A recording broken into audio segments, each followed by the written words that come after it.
If you drive half an hour south of Prince Albert, Saskatchewan, you'll come to the tiny village of St. Louis, an old Métis community hugging the southern shore of the South Saskatchewan River. This sleepy hamlet in the heart of central Saskatchewan boasts not only the distinction of being the hometown of two NHL players, but also the honor of being the setting of one of Saskatchewan's best-known ghost stories. For nearly 100 years, thrill-seekers across the land of the living skies have flocked to a long-abandoned railroad crossing about 8 kilometers north of town, parked their vehicles beneath the stars, and waited to catch a glimpse of the fabled St. Louis light. Hundreds of Canadians claim to have seen this apparition, which is said to appear almost without fail every night. Witnesses of this mysterious phenomenon invariably describe seeing one of two different lights. The first is a large, bright luminescence, resembling the headlight of an oncoming train. This light is often said to glide along the route of the old railway track, increasing in brightness as it approaches the witness, before vanishing as suddenly as it appeared. The second light is a smaller orb, with a soft red or orange glow, which either hovers in the air or moves erratically over the old track. Both of these lights are very frequently seen together, the red light often lingering below the white, or dancing around its perimeter. The old railway bed over which these lights appear was once a line of the Canadian National Railway. The tracks were abandoned in 1983, their ties and rails pulled up in 1988. Today, the husk of the old iron thoroughfare runs through private farmland, appearing as a grassy trail through prairie scrub. Legend has it that, one cold winter night in the 1920s, when the railroad was in full operation, a brakeman or engineer was obliged to leave the relative safety of his locomotive, perhaps to remove some obstruction from the tracks. Through some terrible accident, he was struck by his own train and decapitated. Ever since, the St. Louis light has appeared over the tracks on which he met his demise. Some say that the bright light so often seen over the old railroad is the headlamp of the engine that killed the unfortunate trainman, and the reddish globe which often accompanies it, a lantern carried by the ghostly victim himself, who returns every night to the site of the accident to search for his missing head. In his article, The St. Louis Ghost Train, published in the Virtual Saskatchewan online magazine, Saskatchewan-based freelance writer Dave Yanko detailed several alleged sightings of the St. Louis light, including that of St. Louis' one-time mayor, the late Émile Lucier. One night many years ago, Lucier and his brother-in-law decided to walk along the old tracks, something that, to the best of their knowledge, nobody had yet tried. After walking for about a mile without seeing anything, a solid beam of bright light appeared directly behind them, its edge kissing their heels, its body casting their shadows onto the abandoned track before them. The two men whirled around in unison, but before they could lay eyes on it, the mystery light disappeared. Lucier and his brother-in-law returned to St. Louis and informed friends and relatives of their astonishing experience. Intrigued, a handful of adventurers decided to accompany the two men back to the tracks to see if they too might encounter the light.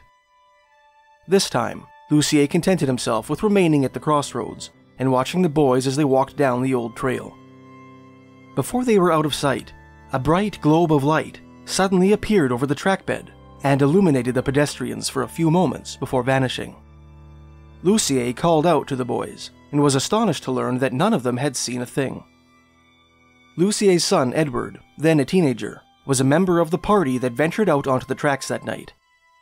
He described his experience to writer Taryn Reimer, who published his account in the October 31, 2014 issue of the Western Producer. "The light came behind us," he said, "and lit us up, and the silhouettes in the tracks, and they kind of recognized us. Dad come running, because he thought we'd be scared, and we hadn't even noticed. We didn't see the light ourselves, so that was kind of an eerie thing." Throughout the school season of 2001-02, two young ladies named Shannon Dunn and Alicia Lederhaus, who attended grade 12 at the Churchill High School in La Ronge, Saskatchewan, decided to make the St. Louis Ghost Light the subject of their science fair project. They were not the first Saskatchewan students to investigate this spook light in the name of science. Back in 1999, 10th grade students Dustin Armstrong and Ben McIver of Prince Albert's Carleton Comprehensive High School videotaped the ghost light as part of their own science project, and declared it a paranormal phenomenon when they found that their camera had failed to capture the light they had seen with their eyes. Shannon Dunn and Alicia Lederhaus had also seen the ghost light of St. Louis on an erstwhile road trip they made to the area with several friends, an event which had thoroughly spooked some of their fellow students. Dunn, a firm believer in the paranormal, suspected that the ghostly luminescence was truly some sort of preternatural phenomenon. Lederhaus, on the other hand, was a skeptic at heart, and believed that the phantom light was probably produced by the headlights and taillights of vehicles traveling along some nearby road. As she put it in an interview with journalist Jill Streliev of Saskatchewan's Leader Post, "I thought right off the bat that it was car headlights, especially because a lot of stories say that you can see red lights sometimes. I thought that would be taillights." Lederhaus's hypothesis echoes a long-held objection to the ghost explanation, espoused by skeptics across Saskatchewan. This idea was succinctly articulated by the late Don McPhedran, then an 88-year-old resident of Prince Albert, Saskatchewan, in journalist Darren Bernhardt's excellent article on the St. Louis Light in the October 27, 2001 issue of Saskatoon's Star Phoenix. "They go out of sight wherever there's a little dip," McPhedran told Bernhardt, "and then they reappear again, and then turn and go slightly northeast. Then you see the taillights." Taking this theory as their hypothesis, Shannon Dunn and Alicia Lederhaus set out to solve the St. Louis mystery once and for all. With help from Lederhaus's father, who worked as a surveyor for a mineral exploration company, the girls ordered a magnified map of the area surrounding the old railroad, plotted the point at which they had seen the ghost light on their previous trip, as well as the location from which the light appeared to originate, and drew a straight line through the dots. That accomplished, they identified the roads which the line intersected or ran close to, and determined a handful of locations along those roads at which they resolved to test their hypothesis. Their preparations complete, Dunn, Lederhaus, and the latter's father made the 3-hour drive south to St. Louis. When night fell, the girls ensconced themselves in the area from which the ghost light is typically observed, while Lederhaus's father drove his car to the points on nearby roads which the girls had plotted. At each point, Mr. Lederhaus oriented his vehicle in the direction of the observation point and flashed his high beams on and off, keeping the girls abreast of his activities via cell phone. Although the girls did observe the phantom light on several occasions that night, its appearance seemed to have no correlation with Mr. Lederhaus's operations.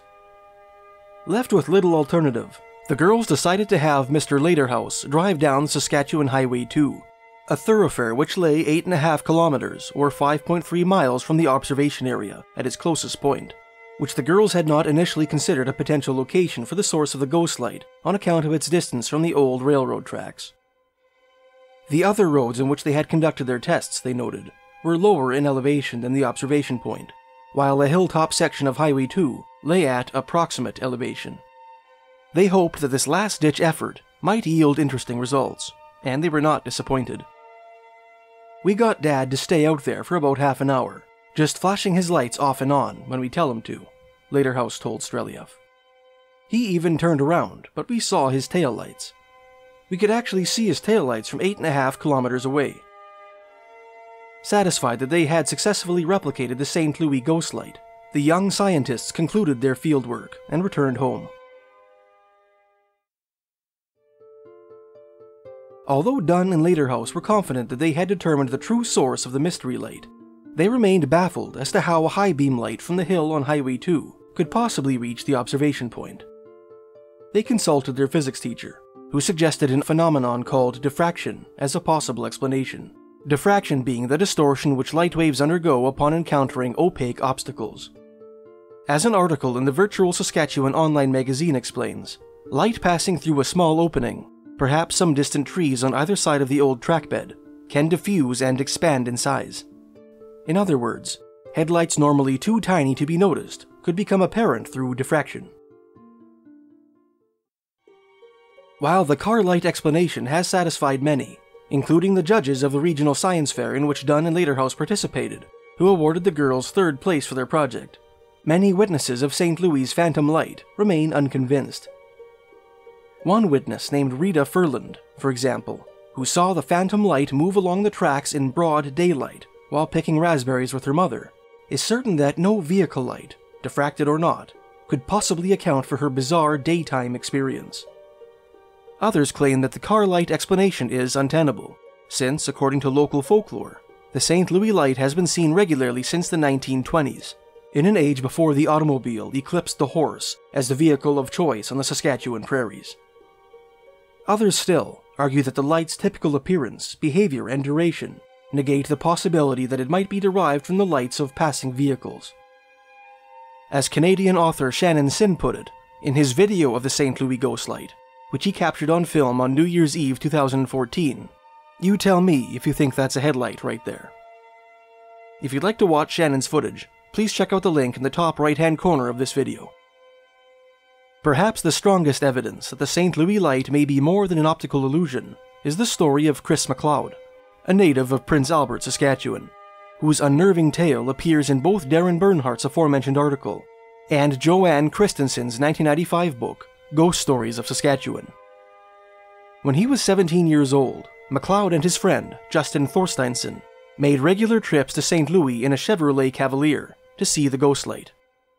Their final and most dramatic visit took place one cold winter night in 1987. One of the unwritten rules of the St. Louis light is that you never park your car on the tracks, McLeod told Christensen. Being the immortal adolescent that I was, I sometimes did just that. McLeod found that this breach of etiquette was often succeeded by minor annoyances, such as the spontaneous animation of his windshield wipers, the flickering of his headlights, or problems with the ignition. On this particular occasion, however, his brashness brought him more than he bargained for. McLeod and Thorsteinson had only been idling for 2 minutes when the familiar ray of light appeared over the old tracks. For about 30 seconds, the eerie luminescence glided along ghostly rails, increasing in brilliance as it came towards them. All of a sudden, smoke began to billow from the Cavalier's hood. Tearing their eyes away from the haunting spectacle, the boys turned off the engine and opened the hood to find the alternator engulfed in flames. "We had no way of extinguishing an electrical fire," McLeod wrote, "so we decided to blow it out on the highway." The teenagers raced back to Prince Albert in a panic, but encountered no further issues on the drive. They subsequently had the Cavalier inspected by a mechanic, who declared that the alternator appeared to be in perfect condition, and who could provide no explanation for its mysterious ignition. In 2014, Canada Post represented the ghost light of St. Louis in a collection of permanent stamps honoring 10 classic Canadian ghost stories. The Post added 5 more stamps to its Haunted Canada collection in 2015, one of which commemorated another phantom light whose alleged appearance and supposed backstory eerily echoes that of its St. Louis counterpart. In the city of Vancouver, British Columbia, at the northern end of the historic Gastown district, at the edge of Vancouver Harbour, lies an old Canadian Pacific Railway yard.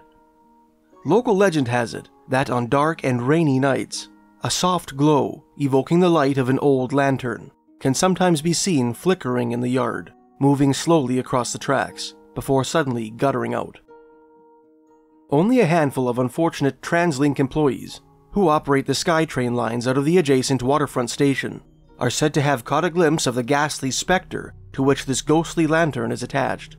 The figure of a brakeman wearing 1920s railway overalls, who appears to be searching for his missing head. The oldest published material on this spooky urban legend which this author was able to unearth, on which many subsequent retellings appear to be based, is Ted Ferguson's 1985 book, Sentimental Journey, An Oral History of Train Travel in Canada. Ferguson's book is a collection of anonymous anecdotes on Canadian rail travel, which the author assembled throughout 1984, most of them excerpts of spontaneous interviews with railway veterans he met during a cross-Canada trip. According to one of Ferguson's unnamed sources, the phantom light of Vancouver's oldest train yard has its roots in an event which took place one dark and rainy night in 1928. While pulling into the train yard, a brakeman named Hub Clark slipped on the rain-slick floor of a boxcar and fell from a freight train, lantern in hand. he tumbled awkwardly and hit his head on one of the rails, knocking himself unconscious. Before Clark knew what hit him, an incoming passenger train, whose conductor's vision was impeded by the rain and the darkness, slammed into his prostrate form, rending his head from his body. Ever since, Clark's headless ghost is said to return to the train yard on dark and rainy nights, and, lantern in hand, walk the tracks in search of his lost head. Another of Ferguson's nameless informants told him about a ghost light which Canadian National Railway men routinely spotted at night on a stretch of tracks in central Alberta. "I was clerking for the CN in Edmonton," he said, "before I transferred to the coast. In the 1930s, we'd get these reports of mysterious lights. No kidding. Engineers barreling at night, and suddenly there's a white glow on the rails ahead. The brakes go on, the train halts, and the lights disappeared. In God's back acre, nothing for 100 miles around, with the exception of coyotes and gophers, and they sure as hell don't light up in the dark. The engineers couldn't make heads nor tails of it." The anonymous trainman went on to scoff at the idea that ghosts were behind the mystery lights, suggesting instead that flying saucers were responsible.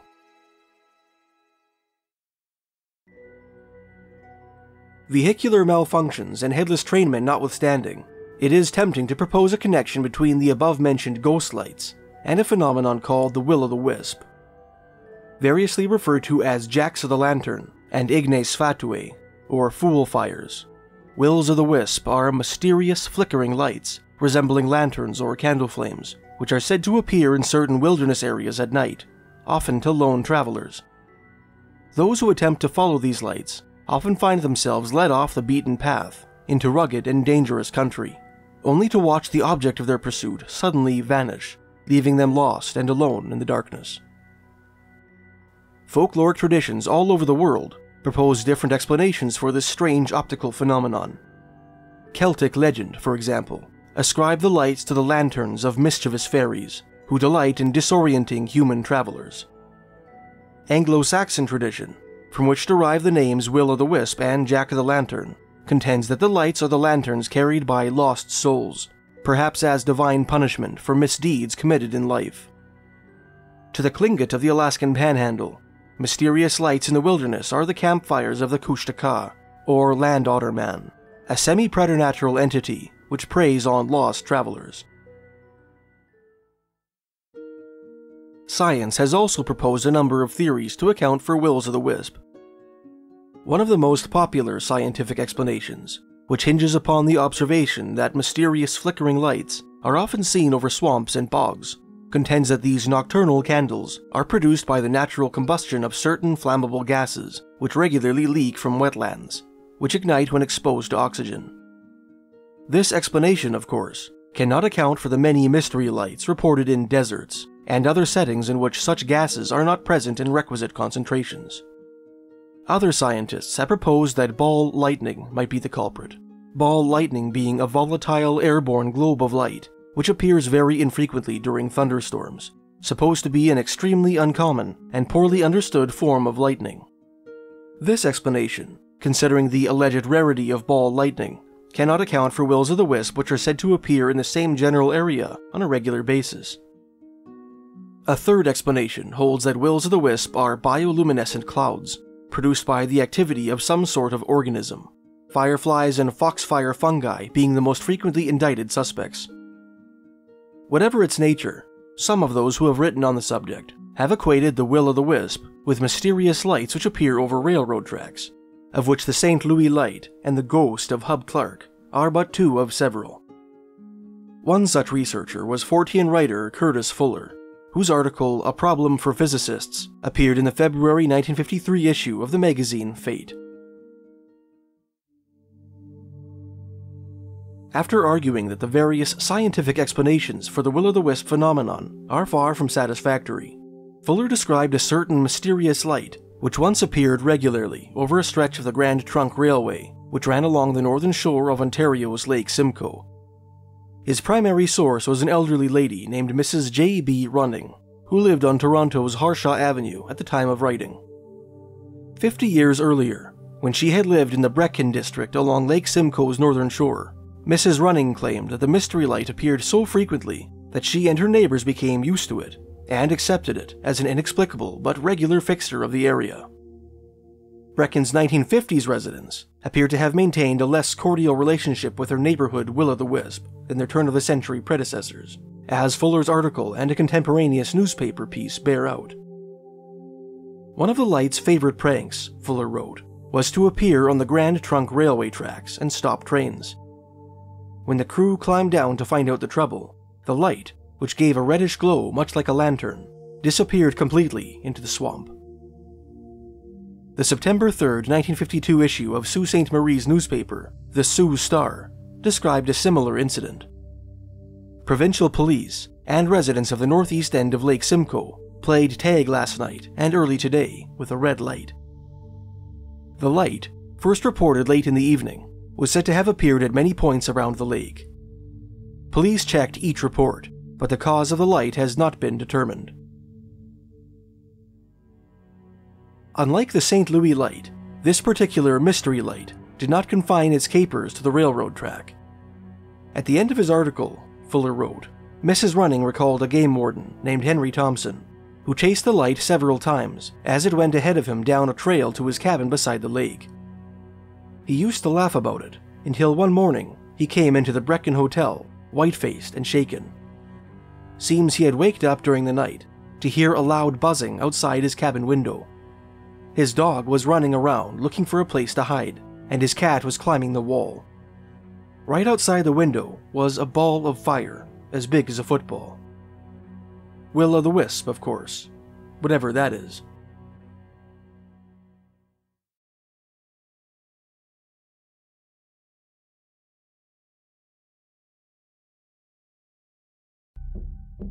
In my book, Mysteries of Canada Volume 2, I described an ancient necromantic rite traditionally practiced by the Innu, Cree, Ojibwe, and other First Nations across Canada, in which a medicine man attempts to contact both human and inhuman spirits for the purpose of acquiring hidden or occult knowledge. In preparation for this ritual, a tall, sturdy cylindrical tent is erected either outside or within a larger dwelling. The tent's frame typically consists of a number of stout poles, driven into the ground in a circular formation, bound together by circular hoops. Once completed, the entire structure, save for a small area at the top, is covered with skins, blankets, bark, or heavy cloth. Although the finer details of the shaking tent ritual vary from nation to nation, the procedure typically unfolds as follows. After sunset, the shaman elected to preside over the ceremony crawls into the tent, usually bearing a calumet or tobacco pipe, and a rattle or drum. Once inside, the medicine man sings and makes noise with his instrument, inviting any spirits present in the area to join him inside the tent. After some time, the tent shakes with impossible violence, as if pummeled by powerful gusts of wind, rushing in through the opening in its top and swirling throughout its interior. This agitation is supposed to be occasioned by the arrival of the spirits. After the shaking dies away, the medicine man invites members of the assemblage outside the tent to ask the spirits any questions they might have, such as the fate of sick loved ones, or the whereabouts of enemies, game, or traveling friends. The standard payment for this service is traditionally a small piece of tobacco, which the supplicant often tosses into the tent through the opening in the top. Once the fee is paid, the medicine man relays the question to the spirit in a language which none of the onlookers understand. He receives an equally incomprehensible reply, uttered in an unearthly voice, which often emanates from the top of the tent. The medicine man then translates the answer for the benefit of the supplicant, before asking other members of the congregation to field their own questions. Eerily, the spirit's replies and predictions are almost always later found to be true. During my research into the mystery of the shaking tent, I was unable to find any accounts of the ritual taking place in the recent past, and assumed that the practice had probably died out sometime in the 20th century. Shortly after the publication of my piece, however, Several of my readers informed me that the rite was still performed from time to time on Indian reserves and reservations across Canada and the United States. One of these readers was my friend Bex Coral, who put me in touch with her own friend, a fascinating lady from Oshawa, Ontario, named Nicole Barker, who participated in a shaking tent ceremony years ago. Nicole is of Ojibwe heritage and was adopted by another family at infancy. She attended the shaking tent ceremony in the hope that she might learn the location of her birth mother. The following is Nicole's recollection of her experience in her own words. I was involved in one. I'm 49. This happened when I was 22, I think. And it usually comes with a question, right? Every shaking tent ceremony is done the same way, and it also has its own experiences within it. So my experience will be different than other people's experience in terms of what you see and what you feel. So going back to my experience, I can talk about that. We were down at Anishinaabe Health in Toronto, and I was a part of an adoptees group. And we all were at the moment in our lives that we wanted to be able to understand possibly where we came from. The elder, the healer that we gave the tobacco to, he used our tobacco in his pipe for our question. So this tent was probably about 5 to 6 foot tall, I'm guessing. I'm trying to remember exactly. And the gentleman was able to sit inside of it. It went back further, probably if I were to be able to sit in a seat, that would be a square around me. And it was a little bit further back, probably another foot or so. And it had the structure of wood, of stick, and there was also cedar and other branches on alongside and in front and above. So we were all in total darkness, but he was inside. And he was able to communicate with spirit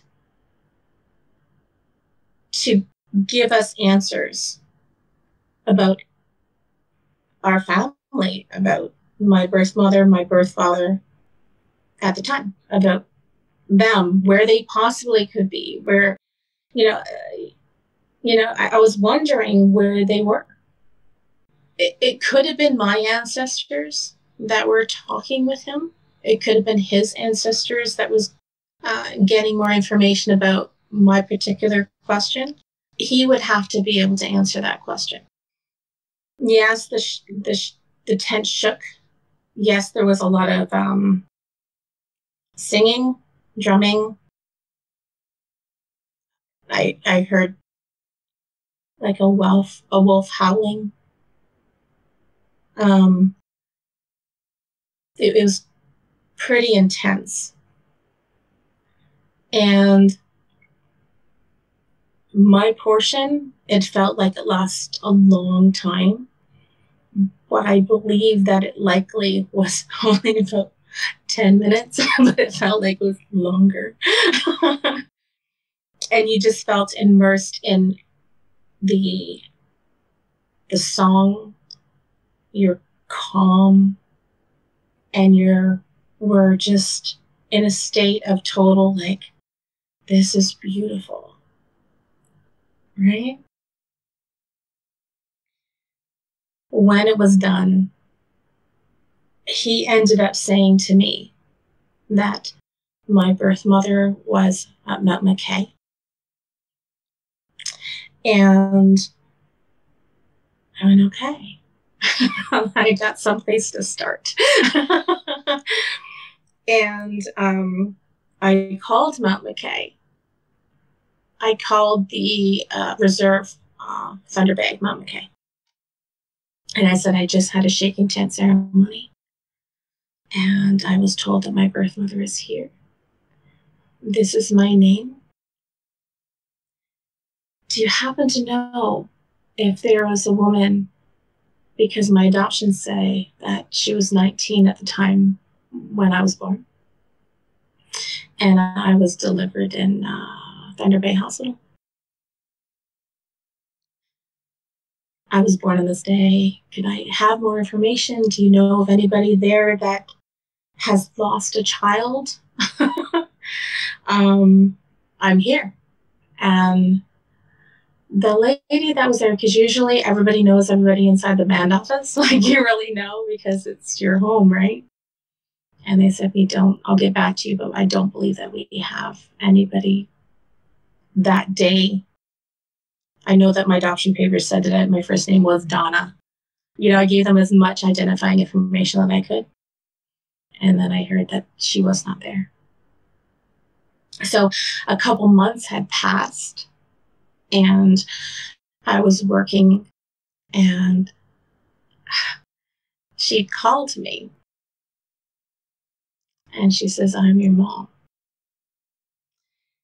So I stopped working, told my boss, and I went home.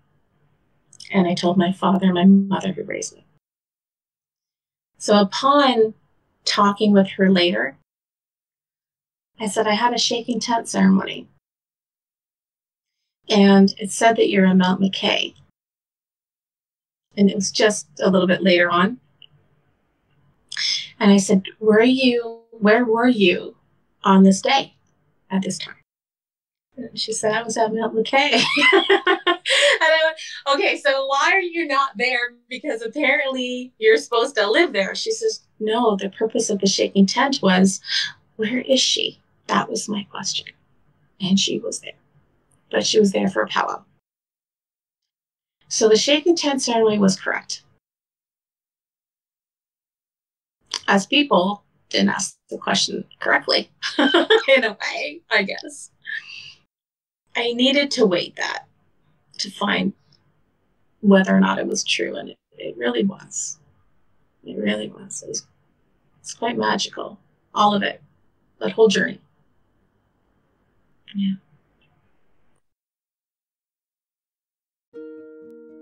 Nicole has told me that she objects to the words necromancy and ritual being used in association with the shaking tent ceremony.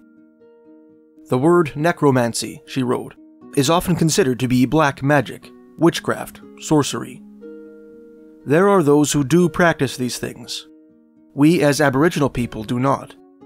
Our people call our communication, even in a traditional smudge, a ceremony.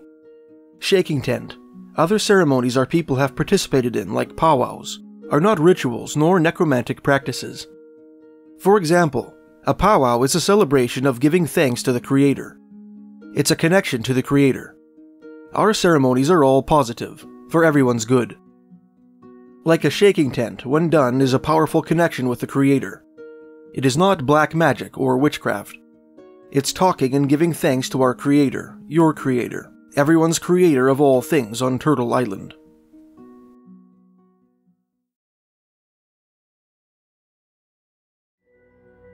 Many white fur traders, travelers, and missionaries of centuries past, who witnessed the shaking tent ceremony and wrote about it in their letters and memoirs, described seeing strange lights flickering around or near the top of the tent while the seance was in session. One such frontiersman was George Nelson, a fur trader who headed a succession of Hudson's Bay Company posts around Lake Winnipeg and Lac La Ronge in the early 1800s.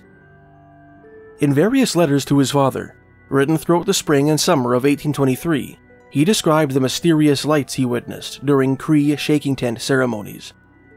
In one of these letters, he described seeing a vast number of small lights resting on the hoops that hold the poles together during one of the rituals. In that same letter, he described the alleged experience of a Métis teenager who is said to have crawled into a shaking tent in the middle of a ceremony and paid for his curiosity. There was a dreadful fluttering within, Nelson wrote, but especially about his head, his hair flying about his face as if in a tempest, and frequent appearances of small lights before his eyes, whichever way he turned. Nelson attempted the same bold maneuver during a shaking tent ceremony held outside his post at L'Orange, and described his astonishing experience in another letter. "At midnight," he wrote, "the conjurer addressed me, and asked if I wished to see any of the spirits. I accepted the offer, and thrust my head underneath, and being upon my back, I looked up, and near the top observed a light, as of a star in a cloudy night, about 1.5 inches long, and 1 broad, though dim, yet perfectly distinct. A little after 1 a.m., one of my men looked in, with several Indians, and saw several small lights about as large as the thumbnail. A few minutes before 2 a.m., they gave another shaking to the frame and made their exit." Another description of the mysterious lights often seen during shaking tent ceremonies appears in the 1846 book The Journal of the Bishop of Montreal during a visit to the Church Missionary Society's Northwest American Mission, written by Anglican Bishop George J. Mountain. In his journal, Bishop Mountain outlined the ritual as it was explained to him by 2 former Cree medicine men, who had long since been baptized into the Church of England. During the process going on in the conjuring lodge, he wrote, "Without boldly looking up, the conjurer catches glimpses, in the same plane with the topmost hoop of the lodge, of a number of objects like tiny stars." A similar picture is evoked by a description of the ceremony, which appears in German travel writer Johann Georg Kohl's 1859 travel memoir, Kichigami, Wanderings Round Lake Superior. Back in 1855, Kohl met a French-Canadian voyageur on the southern shores of Lake Superior, who claimed to have interrogated an Ojibwe ex-shaman on his deathbed. Knowing that the dying man had long since converted to Christianity, and would not dare tell a lie so near to his impending appointment with his maker, he hoped to extract from him the secrets of the shaking tent. The elder assured him that the ritual was genuine, and that the spirits truly entered the tent during the ceremony. "I heard their voices," he said. "The top of the lodge was full of them, and before me the sky and wide lands lay expanded." I asked Nicole if she witnessed anything similar during the shaking tent ceremony she attended. This is what she told me. Yeah. They were actually outside the tent, and I saw lights going like in front of me, like whew. So I guess people would call them orbs. A speck of light that just kind of, and it wasn't like dust, it was, you could not see in front of your face downstairs. You cannot see. So you can't see your hand, you can't see a shadow, nothing. Yeah, it was in the basement. So we could not see anything. But I certainly saw things that were in front. It was quite, there's nothing else to kind of describe that, really. Yeah.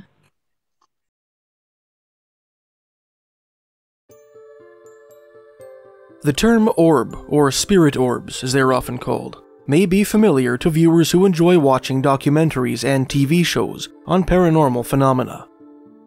Most publicly broadcasted programs represent spirit orbs as small globes of white, gray, or blue light, which are not typically visible to the naked eye, but which appear on digital and film photographs and video recordings taken at supposedly haunted locations. Some paranormal investigators believe these anomalies to be visual manifestations of souls of the deceased, bound to our earthly plane. Others have made convincing cases that they are nothing more than particles of dust, or tiny insects, interposed between the camera lens and the object on which the camera is focused, apparently surrounded by a halo of light on account of technological limitations, or perhaps optical illusions produced by interactions between light sources and camera lenses. Whatever the nature of these photographic and videographic anomalies, the popular conception of the spirit orb appears to be related to a truly baffling phenomenon for which no rational explanations readily present themselves. Every once in a while, visitors to supposedly haunted locations, witnesses of out-of-body experiences, those present at the deathbeds of their loved ones, and participants in necromantic rituals like the shaking tent ceremony, report seeing small floating balls of light, which do not appear to derive from any external light sources. The behavior of these lights, and the circumstances in which they appear, have led some to suspect that they are disembodied souls, manifest in a form perceptible to the human eye. One interesting description of what is perhaps best described as a spirit light appeared in the February 1953 issue of the magazine Fate, in an article written by Carrie F. Fugit of La Grande, Oregon. 13 years ago, Fugit began, I witnessed an occurrence so fantastic that it has haunted me ever since. If I alone had seen that eerie phenomenon, I might have doubted my own eyes and attributed it to a hallucination, but 2 of my sisters saw it with me. The incident took place at about 4:00 p.m. as my mother lay dying. She called to us during one of her intervals of consciousness and said it was growing dark. One of my sisters turned on the light, a single bulb almost directly over my mother's bed, and when she had quieted again, we turned it off and intended going out to let her rest. As the bulb went dark, 3 small balls of light appeared in the room. They were colored like bubbles, and they hovered over my mother for a few seconds, then vanished through the open window. These little lights made a very faint sound, like the pop of a bubble bursting. Except for a grasp from my second sister, we all stood frozen and speechless, awed by what we had seen. Fugit went on to explain that neither she nor any of her family members were spiritualists, and that no one in the room at that time had expected to see anything unusual. Another Fate article, echoing the concept of spirit lights, appeared in the August 1961 issue of that publication. The author, Mr. Camille Bissonnette of Montebello, California, was a French-Canadian by birth, whose father, Pierre, spent his entire life farming near the small rural community of Saint-Pierre-Baptiste in Mégantic County, Quebec. Pierre never received any formal education and remained illiterate all his life. When he was about 20 years old, Pierre went to help a neighboring farmer with his harvesting. During this operation, he worked side by side with a drifter whom the farmer had hired. After each long day of work, Pierre and the drifter retired to the farmer's barn and bunked down in the hayloft. One especially warm night, Pierre heard the drifter arise from the hay, climb down the ladder, and head outside. When he failed to return after some time, Pierre became worried and went to look for him. It was a starry night, he told his son. Having looked around here and there, I finally saw a dark form lying flat on the ground. I advanced cautiously. It was the drifter. He seemed asleep, but when I bent over him, I noticed that if his breathing was regular, it was hardly audible. I did not get alarmed, as some people sleep that lightly. As I was staying still above him, undecided what I should do, waking him up or going back to the loft alone, I saw a tiny light, a kind of firefly light, hovering over his head, then coming down on his forehead, into which it seemed to disappear. At that moment, the drifter opened his eyes and saw me. I explained the cause of my presence by his side, but when I mentioned the firefly which had waked him up, he jumped on his feet and gripped my shoulder. Please, Pierre, promise me you will never reveal to anyone what you saw tonight. Most of all, never talk about what you called a firefly. Why? I asked. Because nobody will believe you. They'll think you're crazy. I cannot understand, I said. I cannot explain, Pierre. The words will be too deep for you. You would think I am insane. I am only a passerby in this country. I came from a very long distance, in fact from all around the world, where I have seen and learned of strange things. What you have witnessed tonight is one of them. Before I leave for other parts, if I ever lay down again under the stars, and if you happen to see me, please do not touch me and do not talk to me. Rest assured that I will not be dead. I could not get an explanation at all out of this strange man, who left 2 days later, and I never saw him again. Considering the testimonies of Nicole Barker, Carrie Fugit, and historical witnesses of the shaking tent ceremony, it is tempting to suppose that the firefly Pierre saw on that warm summer night was the drifter's soul floating outside his body, affording the temporary laborer some sort of out-of-body experience. Are disembodied human souls really visible to the naked eye, appearing to us as tiny lights, mysterious bubbles, or floating orbs? Have you ever seen a spirit orb? Let me know your thoughts in the comments below.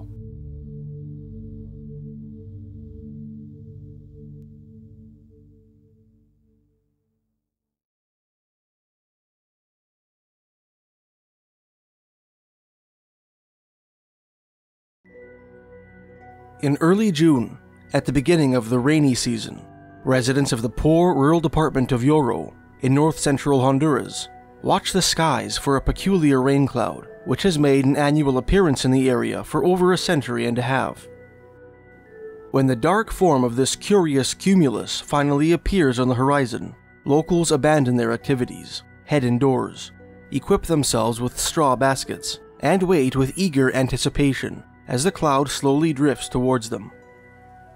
As this swollen rain cloud sweeps over the region's towns and villages, disgorging its watery contents onto the streets and fields to the accompaniment of thunder and lightning, something incredible happens. As if by magic, the pavement and dirt roads which crisscross the area's settlements suddenly burst into life, filling with thousands of flopping silver fish, which locals believe fall from the sky. These miraculous rainstorms are typically so torrential that few ever venture outside to actually witness the fish descend from the heavens.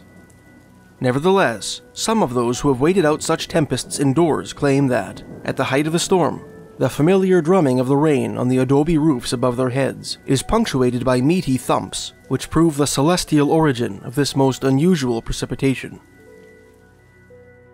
Once the storm abates, locals emerge from their homes and shelters and fill their baskets with the heavenly seafood, scrambling to catch the most vigorous fish before they escape into the rivulets of fresh rainwater which course through the ditches and gutters.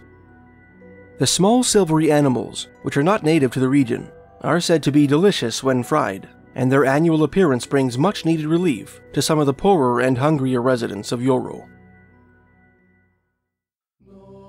Honduran legend has it that this Piscine precipitation, called La Lluvia de Peces, or the rain of fish, can be attributed to the prayers of Manuel de Jesus Subirana, a Spanish Catholic missionary who came to the Lloro region in 1858 to minister to the spiritual needs of the local Xicaque Indians.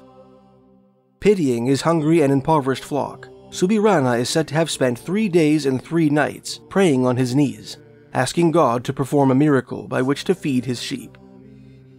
On the 3rd day, the very first Lluvia de Peces rained down on Lloro, initiating a beloved annual tradition that persists to this very day. Unsatisfied with the explanation provided by local folklore, science has proposed 3 theories to account for this baffling meteoric phenomenon, each more outlandish than the last. One theory proposes that the tasty, sardine-like fish are in fact blind cave fish, which do not fall from the sky, but rather swim up from some underground lake or river which lies beneath Lloro. Proponents of this theory believe that the heavy rain which invariably precedes La Lluvia de Peces floods this subterranean habitat, somehow forcing its fishy inmates up to the surface. Potential problems with this hypothesis are that the fish of La Lluvia de Peces clearly have eyes, unlike every known species of cavefish, and that, to the best of this author's knowledge, there are no known underground lakes or rivers which run beneath Lloro. Another notion, arguably more absurd than the previous, contends that the fish of La Lluvia de Peces, despite appearances, are actually walking or air-breathing amphibians, like mudskippers or lungfish.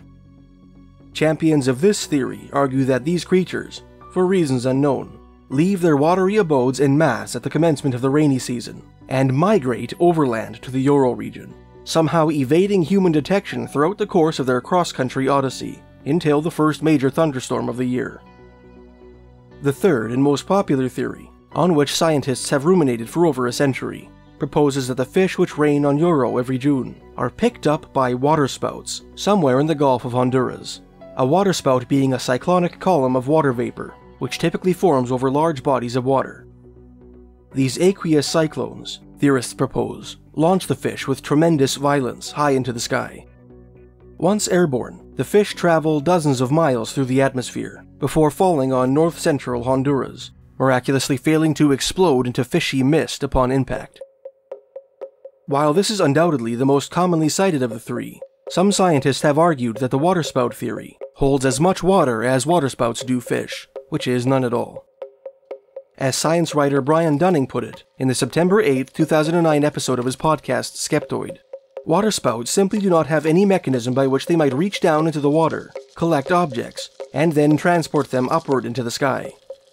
Never do objects ascend the inner column, because there is simply no mechanism inside for doing that. It's not an elevator. Lloro, Honduras is not the only locality in which small, non-flying animals are said to mysteriously fall from the sky.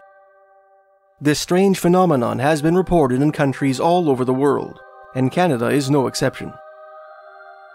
Most articles to comment upon animal rain in the Great White North seem to draw from a list compiled by David Phillips, a senior climatologist for a federal government department called Environment Canada, which was first published in 2013. In Volume 2 of Maclean's Magazine's Book of Lists. Many of these freak weather events have also appeared on Phillips' Canadian Weather Trivia Calendars, which were published annually from 1984 until 2019. Some of these incidents have proven difficult to independently verify, and so this author has attempted to compile a list of his own, drawn from Canadian newspapers, and an old magazine article from the archives of Mr. Gary S. Mangiacopra. What follows are the stories of some of the strangest creatures to fall from the sky in Canada. On August 6, 1896, a bizarre article appeared in Kingston, Ontario's Weekly British Whig, under the straightforward headline, "Gathering Up the Frogs. A shower of them is said to have come down." This piece detailed all manner of minutiae associated with the easterly community of Gananoque, Ontario, the so-called Gateway to the Thousand Islands, naming certain young ladies who were scheduled to return from college for the summer holidays, and describing the features of a new searchlight, which a local resident purchased for his boat. Sandwiched between an announcement that a generator had been brought to town for the purpose of furnishing residents with electric lights, and an introduction to a particular pharmacist who planned to move to town in the coming weeks, were three cryptic sentences. "Chief Ryan last night distinguished himself as a frog catcher as well as a thief catcher. Apparently it rained frogs, as the town is full of little froggies about the size of a man's thumb. A number of parties who wished to use them for bait and fishing organized a brigade, and captured a pailful in a short time last night." Those three strange sentences constitute what is perhaps the first excerpt of a Canadian newspaper to hint at the phenomenon of frog rain, an unusual type of precipitation, supposed to have struck Canadian soil with casual frequency throughout the 20th century. Most stories of frog rain in Canada describe the sudden appearance of thousands of tiny frogs during a severe rainstorm, the latter often being accompanied by thunder and lightning. The August 5, 1921 issue of the Calgary Herald, for example, described how, during a rainstorm on the night of August 4th, powerful winds picked up thousands of tiny frogs, perhaps from a wetland near Calgary, Alberta, and hurled them without ceremony onto Calgary's 11th Avenue. The following morning, Calgarians emerged from their homes to see thousands of amphibian corpses littering the pavement. Coffees in hand, they watched neighborhood cats pick their way through the carnage, hunting down any survivors they could lay their paws on. "This is one of my favorite all-time stories," said the aforementioned David Phillips in a commentary on the incident in the October 18, 2002 issue of the Calgary Herald. "Normally, things falling from the sky are flukes, but this is an authentic story." Another article described the appearance of thousands of tiny frogs at Cowichan Lake, Vancouver Island, during a rainstorm in September 1931. A witness named R. Graham, who came upon the scene in his vehicle, said, "The gravel on the road appeared to be hopping about. The ground seemed to be moving as though shaken by an earthquake. There were at least 10 or 12 frogs to the square foot." Similar incidents are reported to have occurred in November 1937 at Clark's Harbour, Nova Scotia, in May 1938 at Lake Simcoe, Ontario, and in October 1939 at Sault Ste. Marie, Ontario. Science has provided a compelling explanation for events like these, in which frogs simply appear in astonishing quantities, without any witnesses actually seeing them fall from the sky. In attempting to explain the 1931 Cowichan Lake incident, for example, field naturalist G. O. Day proposed that rain showers, particularly when accompanied by lightning, could impel entire populations of frogs to abandon their ancestral swamps and seek greener wetlands. Their sudden appearance at the height of a rainstorm, coupled with their vigorous hopping, could give witnesses the impression that they fell from the sky. As a cartoon in the February 20th, 1926 issue of Windsor, Ontario's Border City Star put it, in an attempt to explain the related phenomenon of raining toads. It is when the myriads of toadlets are leaving their childhood home in wet weather that we may see them by the hundreds, and so many people once thought that it rained toads. More difficult to explain are incidents in which tiny frogs are said to have actually fallen on people's heads, vehicles, and buildings during rainstorms. Such an event is said to have occurred sometime in the 1830s or 40s, when a man named Duncan Ferguson carried mail on horseback between the villages of Richmond and Perth, southwest of Ottawa. During one of his runs, Ferguson rode into a heavy thunderstorm outside the village of Franktown, Ontario, smack in the middle of his route. No sooner had the rain begun to fall than Ferguson was pelted by thousands of tiny frogs, which plummeted from the sky like hail. The little amphibians did not appear to be injured by the fall, as most of them hopped away in a northwesterly direction as soon as they hit the ground. About 100 years later, in late August 1930, the tiny maritime village of Bathurst, New Brunswick, received a large dump of froggy rain, which transformed the surrounding countryside into what one newspaper article called a dark animated blanket. Those unfortunate enough to be caught in the downpour were completely covered by tiny pond creatures, measuring less than an inch in length, which clung to clothing with the tenacity of drowning men, and wriggled their ways into trouser pockets, resulting in some disagreeable surprises hours later. Interestingly, on November 13, 1943, the little town of Gananoque, Ontario, the setting of our first documented Canadian frog rain, may have been visited by the peculiar phenomenon a second time. That day, a proprietor of a downtown business found several frogs in his building's eaves trough and blamed the incident on frog rain. Tiny frogs, as implied earlier, are not the only diminutive amphibians known to fall from the sky in Canada. Every once in a while, little toads are said to plummet from the heavens as well. Perhaps the most detailed description of a toad shower in Canada is that which appeared in the May 1958 issue of the magazine Fate. The author, one Grace Weir of Watsonville, California, claimed that the incident in question took place when she was 13 years old. "My sister and brothers and I went to our beautiful lake to bathe," she began. "It was not too far from home, in a small cove with soft golden sand, and a background of spruce timberland, near a primitive little hamlet called Chesetcook, Nova Scotia. We noticed it was going to rain, but were used to showers and liked them, as the water always seemed warmer afterwards. This particular shower was different.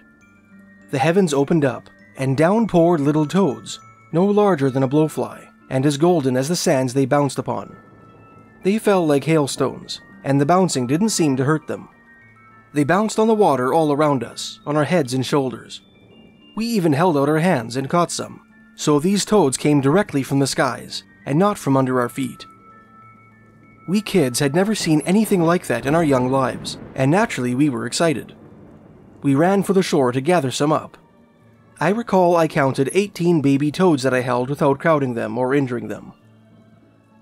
Is it possible that tiny frogs, through some natural mechanism of which man is currently ignorant, have the ability to take to the skies and become trapped in the clouds, only to return to the earth with the rain?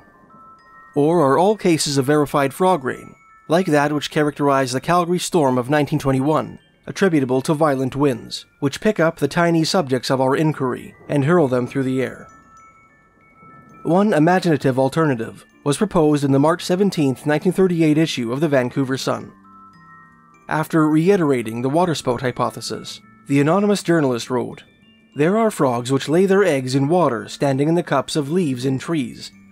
When these eggs hatch, the tadpoles swim about in the little cups until they are transformed into frogs.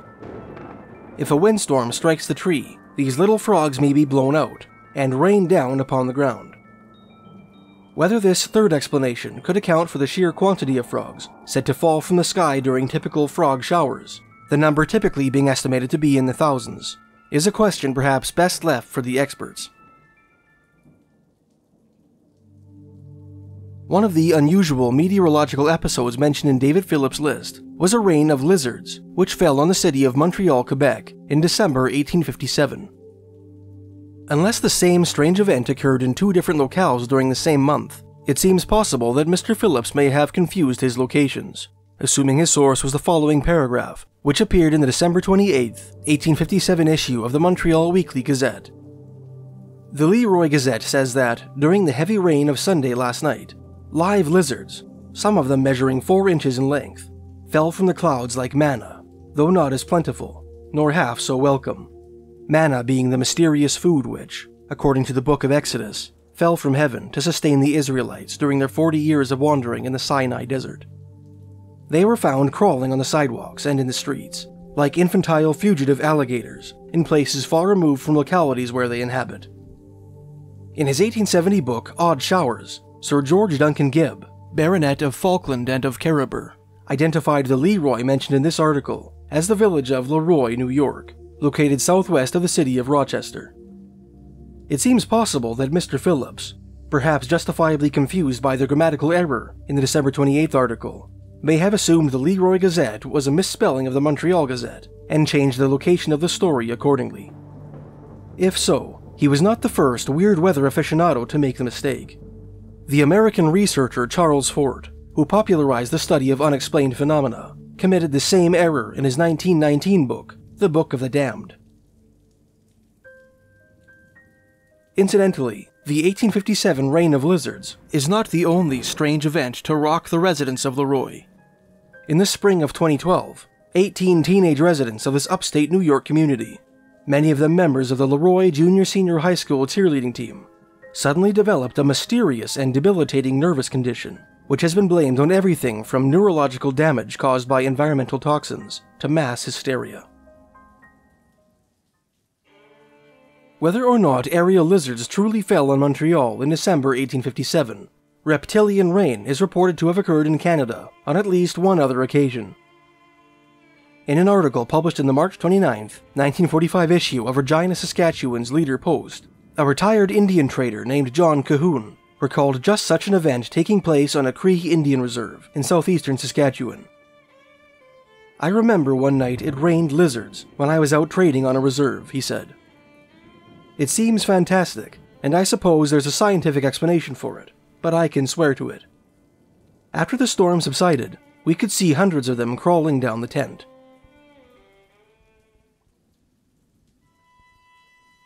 According to David Phillips' list, other flightless creatures reported to have fallen from the sky in Canada include earthworms, black ants, and small fish.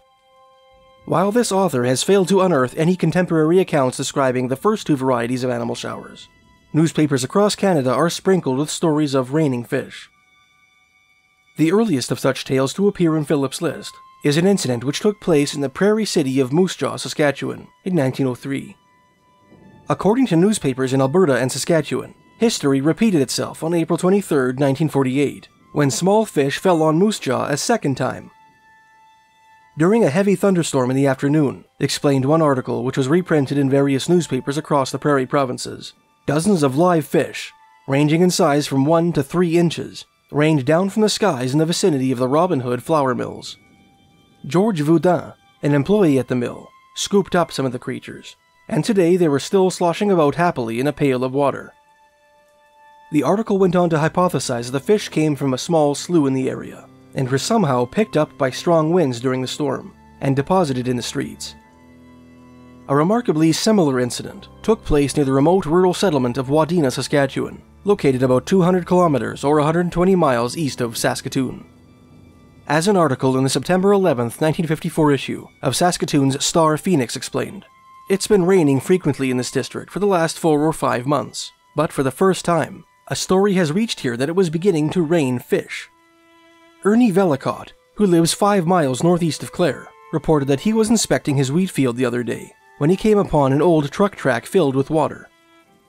He investigated what appeared to be some action in the water, and to his amazement he saw small fish.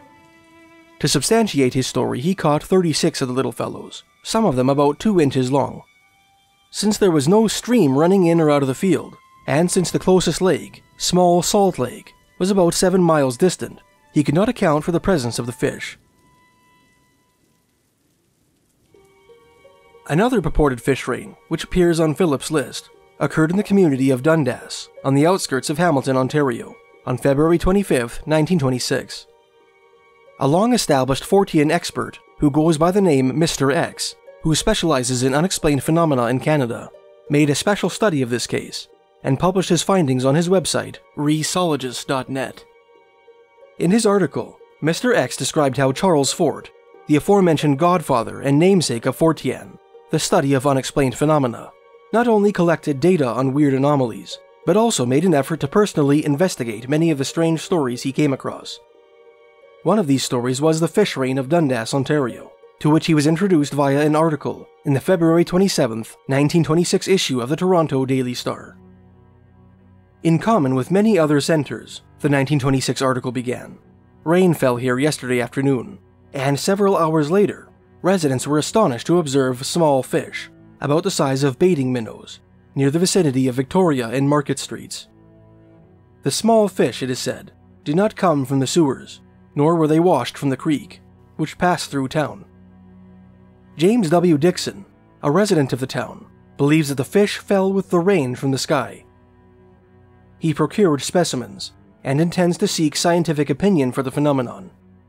Professor B.A. Bensley of the University of Toronto declares that it is unlikely that the fish fell from the sky. My opinion is that some small boy got hold of these fish in some way and dumped them on the street, he said.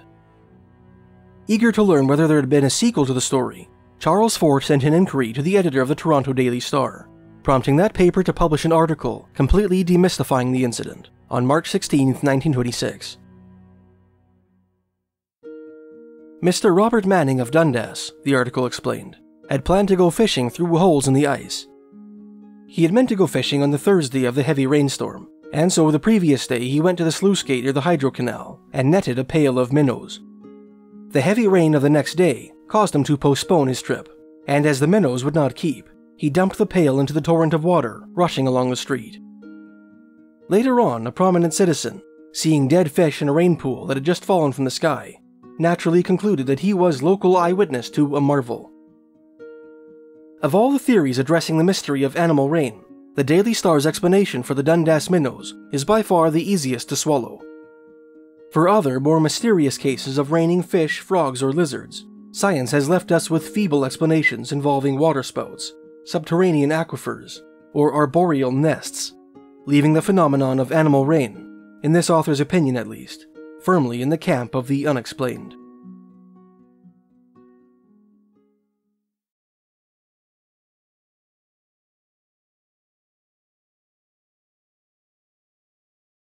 Some of North America's most disturbing mysteries are unsolved disappearances, in which human beings vanish without a trace in national parks and other wilderness areas. Although the blame for such disappearances can often conceivably be laid at the feet of predatory animals, natural accidents, or even foul play, cases in which the victim vanishes completely from a confined area with few natural exits, without leaving behind so much as a clue as to his fate or whereabouts, are not unheard of. According to a file from the archives of the late great Fortean researcher Gary Mangiacopra, the veracity of which this author has failed to establish, a rash of such cases took place on a rugged mountain road in southwestern British Columbia in the early 1860s, at the height of a historic event known as the Cariboo Gold Rush. Back in 1858, hordes of Californian prospectors descended upon British Columbia's Fraser Canyon, drawn by news of a gold strike made at the confluence of the Fraser and Thompson rivers. In 1861, at the tail end of this Fraser Canyon gold rush, news of a new bonanza to the north incited the Cariboo Gold Rush, in which thousands of British, Canadian, and Chinese prospectors flocked to fresh diggings in what is known as Cariboo country. In response to this stampede, British Columbia's Governor James Douglas commissioned both private contractors and a contingent of the British Army's Royal Engineers with the construction of an 18-foot wide wagon trail through the rugged and treacherous Fraser Canyon. By this so-called Cariboo Road, throngs of hopeful prospectors made their way from the lower Fraser Valley to the diggings at Barkerville and Williams Lake. According to an article in the May 1961 issue of the magazine Fate, written by one John L. Zeller, Some of the first gold seekers to brave the Cariboo Road never made it to their destination, vanishing with their mules and outfit somewhere along that perilous cliffside path. Prospectors began to attribute these disappearances to a mysterious predator they called the Phantom of the Cariboo Trail. Zeller went on to relate the experience of a freighter named John Fillmore, one of the first victims of this canyon menace. John Fillmore was traveling this trail with 50 pack mules loaded with supplies for miners along the Cariboo, Zeller wrote. On the night of August 5th, Fillmore and his men made camp near Spence's Bridge. They unloaded their packs and set a guard for the night. Then something unusual happened. In the dark sky, high above them, a strange white light appeared and moved back and forth several times before vanishing again. The camp guard reported that nothing else unusual occurred during the remainder of the night. However, at daybreak, it was discovered that 3 of the mules were missing. When Fillmore arrived in Cariboo, he reported his loss to the proper authorities, and the first victims of the Cariboo Phantom had been officially chalked up. 3 nights later, George Lateau, carrying gold on pack mules, made camp near Yale. That night, the guard reported some weird-looking lights which moved in a half-circle above him, and then disappeared. Once again, as in the Fillmore incident, 3 of the mules were missing when dawn arrived. Zeller went on to describe how riders were sent both ahead up the trail and back down to Yale in search of the missing animals. Despite that the horses were considerably faster than the plodding mules, and would surely have caught up with them within a day, even had the latter been driven to the limit of their endurance, the riders found no trace of their quarry on the trail, nor on the canyon's sandbars far below. The Phantom of the Cariboo Trail became the topic of conversation from one end of the country to the other, Zeller wrote. Many persons were convinced that a strange creature lurked in the mountains. Still others talked of devils or ghosts. The writer went on to state that the famous new American detective organization, the Pinkerton Agency, was called in to capture the elusive phantom. In an effort to bait what they suspected was an especially skilled highwayman, the detectives placed an advertisement in a local newspaper, announcing that a mule train carrying $50,000 worth of Cariboo gold was scheduled to travel down the Cariboo Road. The detectives made this trip on the date stated, filling their wagon with heavily armed guards in place of the advertised dust and nuggets. The men slept very little on the night they camped along the trail, Zeller wrote, mainly because of the unusual activity taking place. They all witnessed those weird lights moving above them, as had been reported in all previous cases. Other than that, and also as in the previous cases, nothing else unusual was reported by the alert guards. Nevertheless, in the morning, 3 of the mules had vanished. Once again, efforts to catch the phantom had failed. This mysterious phantom was never explained. How did it operate? How could mules suddenly vanish under the watchful eyes of guards? Where did the mules go? Nobody could lead them over the high cliffs, and it was equally impossible for them to continue on the trail without being sighted. What were those weird lights? The question remains, who or what was the Phantom of the Cariboo Trail? In a brief commentary on Zeller's piece, published in the August 1961 issue of Fate, Frank Page of Vancouver, British Columbia, likely echoed the reflexive sentiments of many readers with his conclusion. I'm inclined to think that spacecraft visited the area during Gold Rush days, and I have no doubt that a few wild men known as Sasquatch crossed the trail. While wild men and UFOs would doubtless be worthy candidates for the Phantom's identity, were Zeller's tale true, this author has failed to find any corroborating evidence for reports of phantom lights or Pinkerton detectives on the Cariboo Wagon Road. History has recorded a number of chilling tales set in the Fraser Canyon, including the decapitation of American miners in 1858, the brutal auto massacre of the Whatcom Company during the Fraser Canyon War, the legend of the Dog People, ancient subterranean predators who were said to have preyed on natives in the night long ago, and the strange story of Jacko, the mysterious wild man from Yale. On the Phantom of the Cariboo Trail, however, all sources which this author has consulted are silent. True or not, Zeller's colourful account, set during one of Canada's lesser-known historical events, makes another intriguing addition to the growing body of material that is Canadian folklore.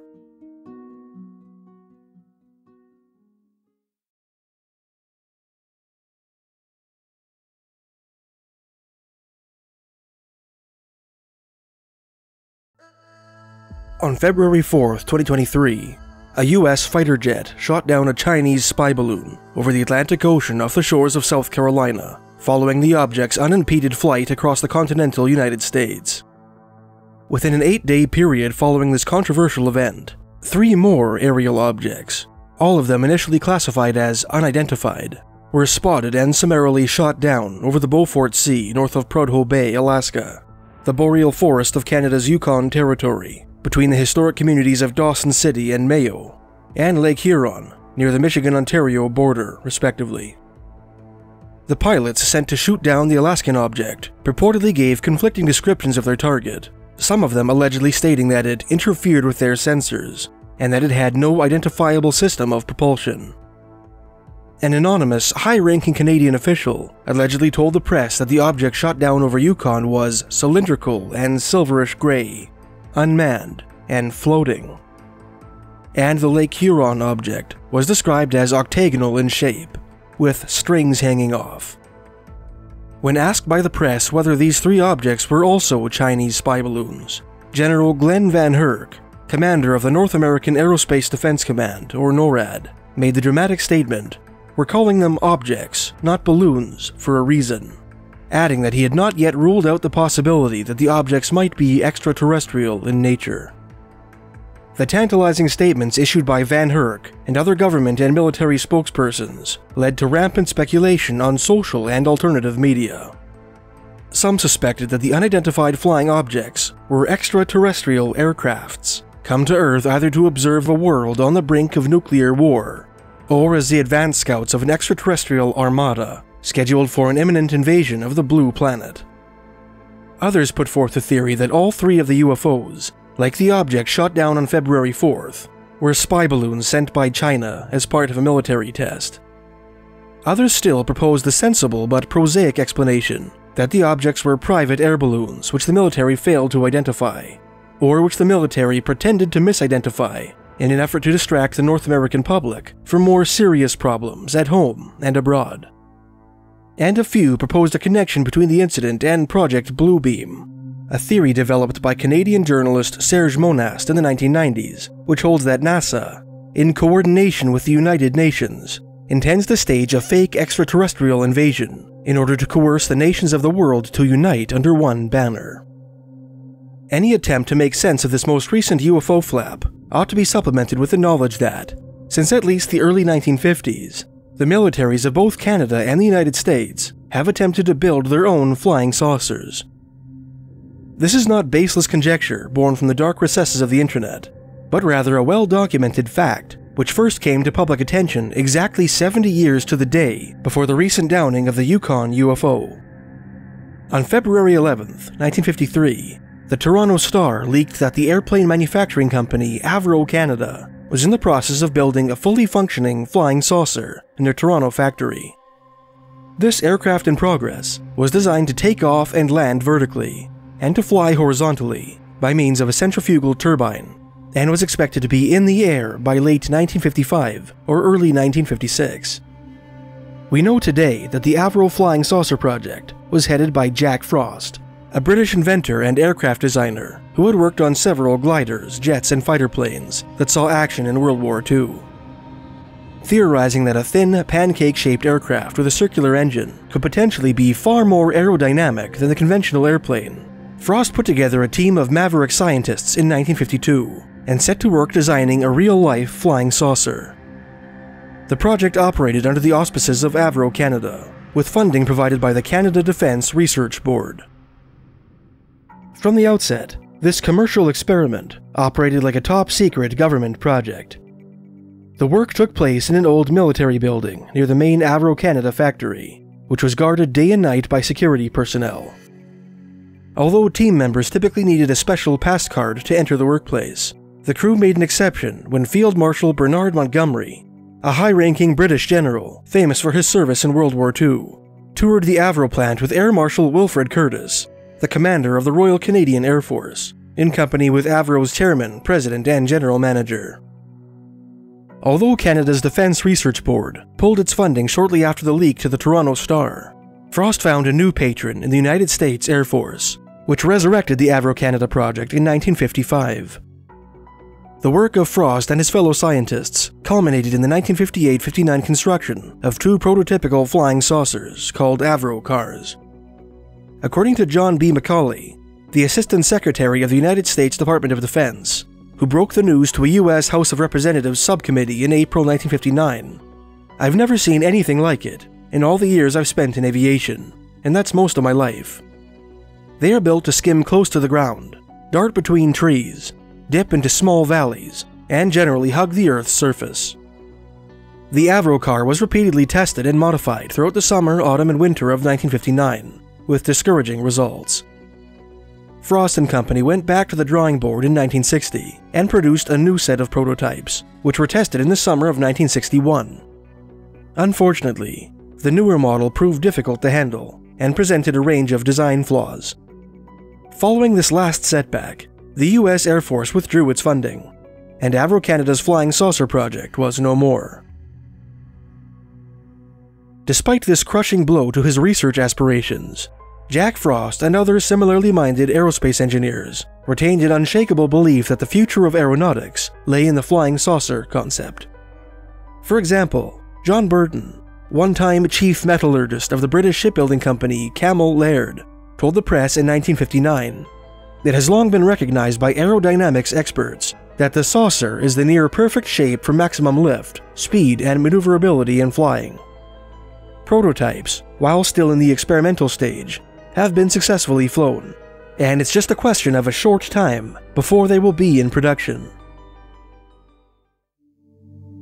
Did US and Canadian work on the flying saucer project die with the Avro car? Or has it proceeded in secret? In south-central Nevada, in the middle of the Mojave Desert, at the edge of a salt flat called Groom Lake, lies a highly classified United States Air Force base, popularly known as Area 51, where some say the US Air Force has been building flying saucers for decades. Among the most outspoken proponents of this theory is a self-styled American physicist named Bob Lazar, who claims to have worked at Area 51 in the late 1980s, while he was living in Las Vegas. In his 2019 autobiography, Dreamland, Lazar stated that he had been assigned to a program called Project Galileo, which, according to a briefing he was required to read during his orientation, entailed reverse engineering the propulsion system of an extraterrestrial craft. As I read on, Lazar wrote, referring to the aforementioned document, a few other things became clear. Though no dates were given, it was clear to me that the project was not in its infancy. Some references were made to past attempts to understand the nature of the power and propulsion system. Several attempts had been made to reproduce the kind of system that had come into their hands, but with no success. On his first day of work at Area 51, Lazar claimed he was shown the reactor of the flying saucer he had been hired to reverse engineer, which he and his new work partner deduced was powered through the manipulation of anti-gravity. On his second day on the job, he was shown a man-made flying saucer, which was stored in a hangar at the front of the facility's laboratory. He described the saucer as a cylindrical craft, typical of the flying saucers that I had seen depicted in blurry photos and in TV shows and the movies. As I got nearer, I saw an American flag emblazoned on one of its flanks. The flag was printed in reverse, so that if you were looking in a mirror, the image would be correct. I thought that I understood better at that point. This was an experimental terrestrial aircraft. Deeper into their employment, Lazar and his partner were allegedly given permission to inspect a real flying saucer, like the one from which the anti-gravity reactor was taken, which was stored in another hangar on site. The familiar saucer shape of the craft, Lazar wrote, like an inverted soup bowl resting atop a second one, sat on the paved floor of the hangar. It had no landing gear or other structure that might have supported its weight while on the ground. From what I could discern, it was approximately 50 feet or so in diameter, and was roughly 20 feet tall. Where the two soup bowl discs met, the skin of the craft had a kind of rounded rim, before the curves rose and fell to the narrower top and bottom. Where the two halves of the craft met, I could detect no seam. The same was true of the entire exterior of the vessel. I saw no panel lines, no welds, no rivets or other fasteners. I ran my hand along the surface. The skin of the craft felt like a metal, cool to the touch and very, very smooth. It was dark aluminum in color, monochromatic across its entire surface, except for the 4 black rectangles near to the top of the upper dome-like portion. The two scientists proceeded to enter the craft, the interior of which Lazar described as very cramped, and composed of the same seamless material as the exterior. The interior was divided into 3 levels, the lowest of which contained 3 seats resembling flower petals in shape. The second level appeared to be the engine room, for lack of a better term, and the third level, which Lazar and his colleague were forbidden from entering, was supposed to be the cockpit. After witnessing several test flights of the flying saucer in the spring of 1989, Lazar suddenly and mysteriously lost all contact with his handler, who had hitherto regularly phoned him at his Las Vegas home when he was required to come in to work. When strange men in suits began watching his house, following him across town, and breaking into his car and home, Lazar decided to violate his non-disclosure agreement with his employers and tell 3 friends about his experiences at Area 51. In order to prove the veracity of his extraordinary claims, he took those friends out to the desert on 3 consecutive Wednesday nights to witness flying saucer tests which were scheduled to take place. When questioned by journalists, all 3 friends affirmed that they witnessed a large glowing disc-shaped craft rise into the air, perform a variety of simple maneuvers, and then descend. Following that breach of protocol, which his employers discovered, Lazar was interrogated, threatened, and attacked by military operatives. Fearing for his life, he requested an interview with local TV journalist George Knapp, now famous for his work on the Coast to Coast AM radio show, hoping that by going public with the story, he might somehow achieve some security. Ever since the resultant TV expose on Area 51, in which an anonymous Lazar appeared in silhouette under the pseudonym Dennis, the former physicist claims to have suffered an endless series of indignities at the hands of shadowy government agents, including the systematic erasure of his education and employment records. It is the severity of his treatment, Lazar believes, which has prevented his former colleagues from similarly blowing the whistle on the secrets of Area 51. As might be expected, Bob Lazar's claims have been subject to controversy, believed by some and dismissed by others. One of the story's most prominent proponents is George Knapp, whose privacy was allegedly illegally invaded by government agents following the 1989 Dennis interview. Among its chief detractors was the late eminent ufologist Stanton T. Friedman, who believed he successfully exposed Lazar as a fraud. Is the US Air Force really building flying saucers at Area 51? Did the legacy of the Avro Canada project truly end with the Avro car? Let me know your thoughts in the comments below.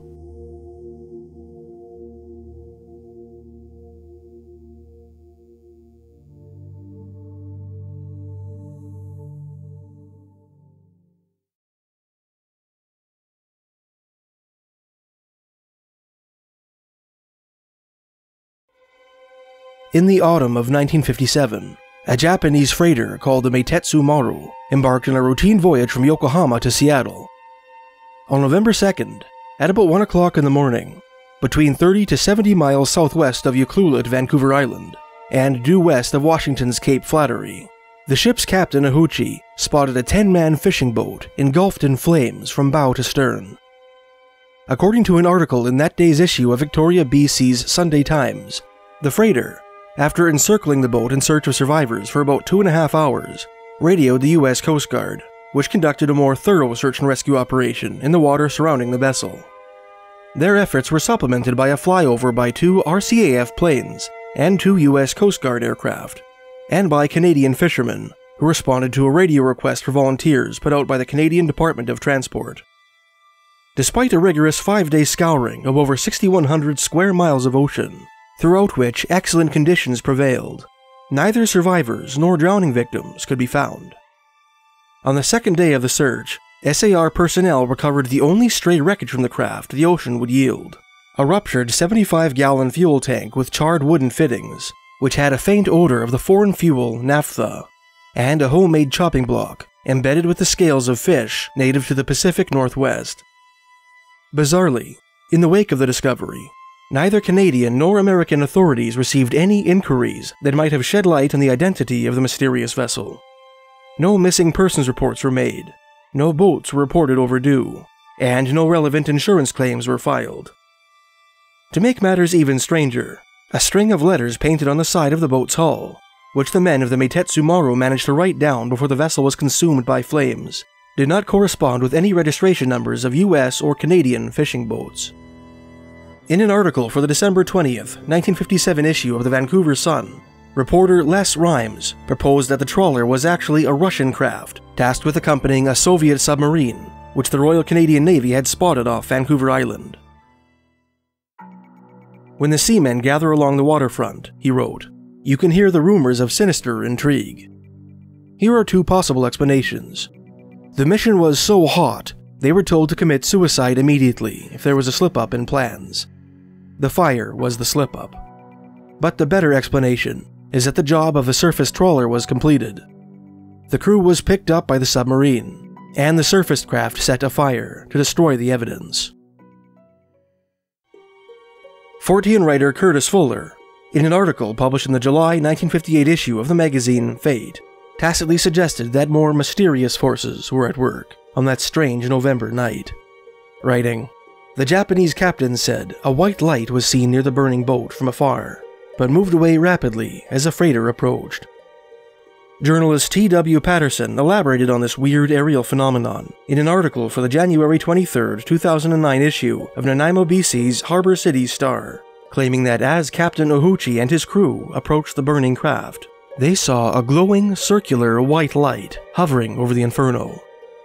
As their freighter approached, he wrote, the eerie light retreated swiftly in a great upward arc and vanished into the dark skies. Although far smaller in scale, the mystery of the burning boat calls to mind the story of the Mary Celeste, a two-masted sailing vessel built in the village of Spencer's Island, Nova Scotia, on the Bay of Fundy in 1861. Initially christened the Amazon, the Mary Celeste was almost certainly regarded by the superstitious sailors of her day as a cursed ship. Her maiden voyage in June 1861 was hounded by misfortune, manifest in the rapid illness and death of her first captain, an entanglement with fishing weirs in the Lubeck Narrows between Maine and Campobello Island, and a catastrophic collision with an English brig in the Strait of Dover. In October 1867, after 6 years of uneventful service in the Caribbean, the Mediterranean, and the Atlantic, she was tossed by a gale onto the shores of Cape Breton Island, Nova Scotia, sustaining incapacitating damage. In February 1879, after seeing service in the Indian Ocean, another of her captains contracted some mysterious illness and died on the island of St. Helena. And on her final voyage in November 1884, her captain, acting on behalf of himself and two fellow conspirators, intentionally scuttled her on a reef near Port-au-Prince, Haiti, as part of an insurance fraud scheme. Although the three conspirators were never convicted of their crime, they all suffered terrible fates within the year, one going mad, another committing suicide, and a third dying in poverty and disgrace. Of all the disasters to plague the 23-year career of that bedeviled Canadian vessel, the best known and most mysterious took place in the autumn of 1872, in the middle of a transatlantic voyage. The captain of the Mary Celeste at that time was an American master mariner named Benjamin Briggs, regarded as an eminently competent sailor and a man of high character. After taking on a cargo of 1,701 barrels of alcohol, the Mary Celeste and her capable 7-man crew, handpicked by Briggs himself, departed New York for Genoa, Italy, Briggs bringing his wife and 2-year-old daughter along with him. On the afternoon of December 4th, 1872, the crew of the Dei Grazia, another Nova Scotian brigantine bound for Genoa, came upon an eerie scene in the Atlantic Ocean between the Azores and Portugal. Tottering drunkenly toward them was the Mary Celeste, her sails scant, ragged, and akimbo. Alarmed, the captain of the Dei Grazia, a Nova Scotian named David Morehouse, whom one historical account indicates dined with Captain Briggs on the eve of his departure, hailed the vessel, but received no reply. Knowing that something was seriously wrong, he ordered his first and second mates to board the ship. The Mary Celeste proved to be completely deserted. There were no fever-stricken corpses in the bunks below, as some of the De Grazia crew members had feared, nor were there any signs of life anywhere on board. Some of the ship's sails were missing, and her rigging was in disarray. One of the two hatches leading to the cargo hold was open, presenting the mates a clear view of wooden barrels below, as was the hatch to the larder and equipment room below the main deck. The captain's bed was unmade, and his Italian-made sword lay stowed in its sheath beneath his bed. The ship's chronometer, sextant, and navigation book were missing, but about 6 months' worth of provisions remained securely packed away in the larder. The last entry in the logbook was made 9 days earlier, at 8:00 a.m. on November 25th, in the Azores, nearly 400 nautical miles away. With the exception of a deep gash in one of the ship's rails, there were no signs of fire or violence, although many of the items on board were damp and dirty. The scene seemed to indicate that the crew of the Mary Celeste had hastily abandoned their ship sometime on the morning of November 25th, perhaps piling into a lifeboat. Hoping to salvage the vessel, Captain Morehouse tasked half his crew with sailing the Mary Celeste, and accompanied her on a 600-mile journey to the British city of Gibraltar, located at the southern tip of the Iberian Peninsula. As part of the salvage court hearing that ensued, the ship underwent an examination, which revealed that 9 of the 1,701 barrels of alcohol in her cargo hold were empty. This finding, coupled with the discovery of suspicious-looking stains on Captain Briggs' sword and one of the deck rails, led the territory's flamboyant Attorney General, Frederick Sollyflood, to the astonishing conclusion that Captain Morehouse and his crew had actually boarded the Mary Celeste in the Azores, broken into some of the alcohol in the cargo hold, and slaughtered the entire crew in a drunken rage. With no hard evidence to support his theory, however, Flood eventually dropped his case against Morehouse, who was later awarded a price for the Mary Celeste, amounting to about 1/5 of its total value. In the century and a half following the discovery of the derelict Mary Celeste, many theories have been put forth as to the fate of her vanished crew, and the reason for their apparent hasty departure. Captain Morehouse's first mate, Oliver DeVoe, one of the 2 sailors who inspected the vessel on the day of her discovery, believed that the crew of the Mary Celeste had been under the mistaken impression that their ship was rapidly taking on water, noting a significant amount of seawater in the bilge, and the haphazard abandonment of a makeshift bilge rod on deck.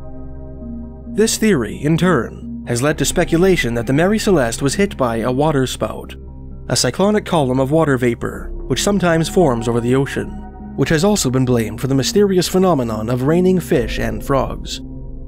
Fearful that the ship would soon sink, Captain Briggs and his crew climbed into their lifeboat, only to be swallowed by the sea.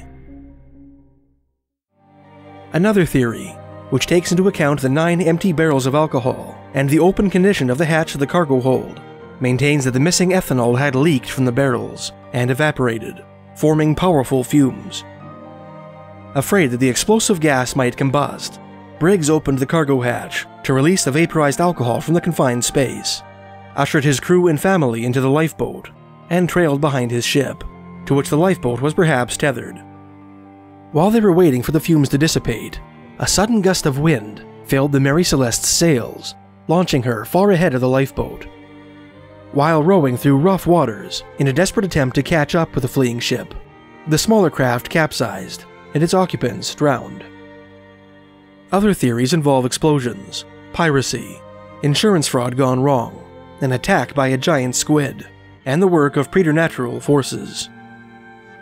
Considering the time that has elapsed since the event, it seems unlikely that any of these theories will ever be proven beyond a shadow of a doubt, leaving us with little more than DeVoe's testimony and the haunting knowledge that Captain Briggs and his 9 companions vanished without a trace somewhere in the middle of the Atlantic Ocean, never to be seen again. Like that of the burning boat off Vancouver Island and other unsolved vanishings at sea, the mystery surrounding the Mary Celeste has an indefinably spooky quality, a factor which perhaps contributes to its near-universal reputation as one of the world's greatest unsolved maritime mysteries.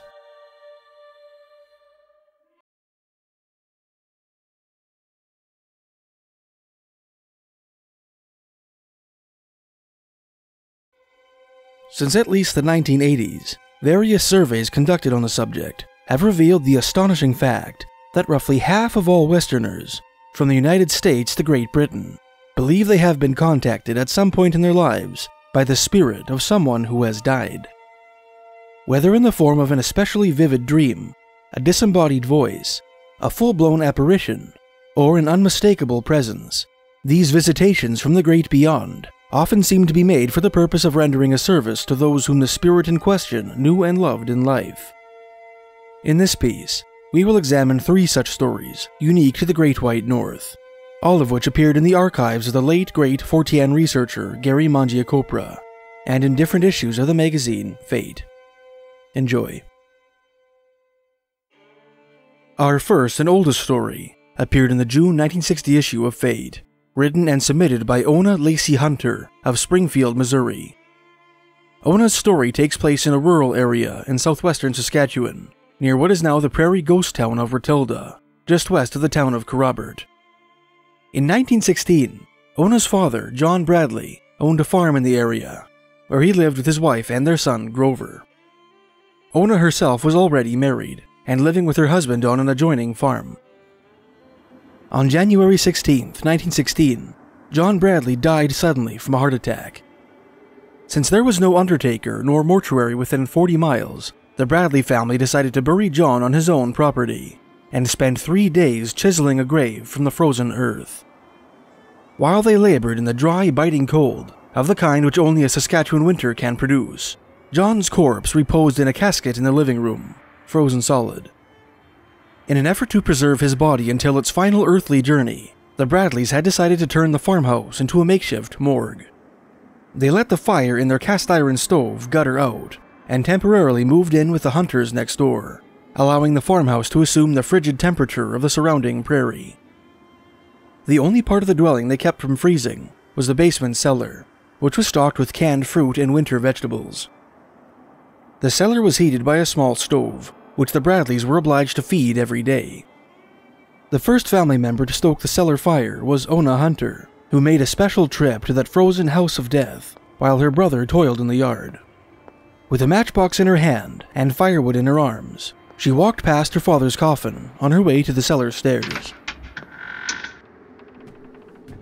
As I descended the steps to the basement, she wrote, I felt my father's presence going along with me, as strongly as if he were there in the flesh. I had an intuition he was trying to tell me something. Then, as the feeling grew, I was impressed with these words, Don't you come tomorrow. Send your brother. The sense of father's presence and his message filled me with a strange fear. After replenishing the fire, I hurried up the stairs and out of the house. The following day, Ona did as instructed, asking Grover to tend the fire in her stead on the pretense that she was feeling unwell. She said nothing of her strange experience of the previous day, nor gave her brother any inkling of the cryptic message she believed the spirit of their father had conveyed to her. When Grover came back, he was pale and shaken, Ona wrote. He told us how he had plainly felt his father's presence, and how he had been directed to go to a small box hidden behind some old fruit jars in the basement. In this box, he had found Father's will. None of us had known about the will. In it, Father left the farm to my brother, with the provision that he make it his home, and keep my mother as long as she lived. My brother was so worked up over all this, he would not go back to their house on the 3rd day. I went. This time, I had none of the consciousness of my father's presence as on that first day.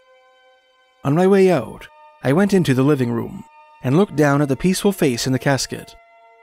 I thought Father's spirit accomplished its mission and has gone on. Our next story takes us to southern Manitoba, to a rural area southwest of the city of Winnipeg. Back in the early 1900s, this stretch of farmland and broadleaf forest, interspersed with tiny rural communities, was a thriving agglomeration of suburbs connected to the provincial capital by the Canadian Pacific Railway. One of the towns in this once booming corner of Manitoba was Starbuck, now a quaint hamlet hugging the banks of the LaSalle River. According to Reverend Walter Davison, the one-time pastor of a Starbuck church to whom we owe this story. A mile from town was a neighboring parish called Roland, spelled with 2 L's. This assertion compounds the mystery we will explore shortly, as a 1926 map of southern Manitoba indicates that the only homophonic community in the area at the time was Roland, spelled with 1 L, which was located 31 miles southwest of Starbuck back in 1926, just as it is today.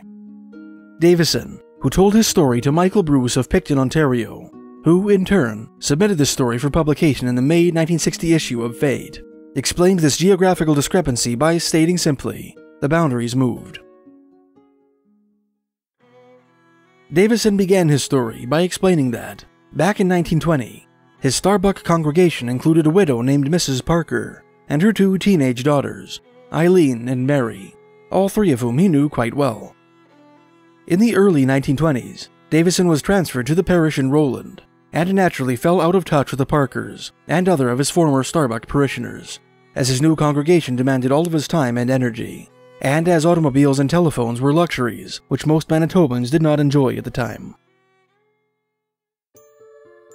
One day, in March 1924, Davison wrote, after I had been at the new parish almost a year, I heard a knock at the door, and there stood Mary Parker. "Could you come at once, please, Mr. Davison?" she asked. "My sister Eileen is ill and wants to see you." "Certainly I'll come," I said. "I'm sorry to hear that she is ill." And in a few moments we were on our way, talking about various matters as we walked along. Less than a mile into their journey, the pair walked past the members of a road crew who were busy about their work. So engrossed were they in their conversation that neither pedestrian stopped to address the laborers, both of them continuing to chat as they walked by. When they finally arrived at the Parker residence, Mary urged the Reverend to use the front door, while she herself went around the back. Davison did as requested, and rapped on the door. "Mrs. Parker answered my knock," he wrote. "Good afternoon," I said. "Your daughter Mary called on me a few minutes ago. She tells me that Eileen is ill, and wishes to see me." "Mary!" exclaimed Mrs. Parker. "It couldn't." She checked herself, and said, "Please come in. Eileen is very ill, and wants to see you, but I couldn't leave her to fetch you. It came on so suddenly." Davison proceeded to the bedroom where the sick girl lay, and ministered to her spiritual needs. He neglected to disclose any details about their bedside chat, as all good confessors must, and left the room when their conversation was finished. On the other side of the door stood Mrs. Parker, with a puzzled look on her face. "Mr. Davison," she said, "I thought you said my daughter Mary asked you to come over, but I must have been mistaken." "You weren't mistaken," the minister replied. "It was your daughter, Mary. I haven't seen her for most of the year, but I knew her perfectly well. Besides, she spoke of Eileen and walked here with me. She went round the house as I knocked on the front door." These words evidently distressed Mrs. Parker. "I'm sorry," she stammered, "but you must be mistaken. You see, Mary died 8 months ago." I was stunned, Davison wrote. The only solution I could think of immediately was that some impostor had fooled me. But that was senseless, and Mary had spoken of intimate family matters with which I was familiar. I was still trying to puzzle it out when I again passed the group of road workers. On a sudden impulse, I stopped. "Good afternoon, men," I greeted them. "Do you remember seeing me pass here about an hour ago?" The men appeared embarrassed. "Well, sir, yes, we seen you," the foreman answered, looking at the ground. "Was something wrong?" I asked. The men shuffled their feet. "If there was something queer, I'd like to know," I urged. "Well, sir," the foreman spoke again, "you was alone, but you had your head turned sideways and was talking steady, like someone was walking beside you, but nobody was there."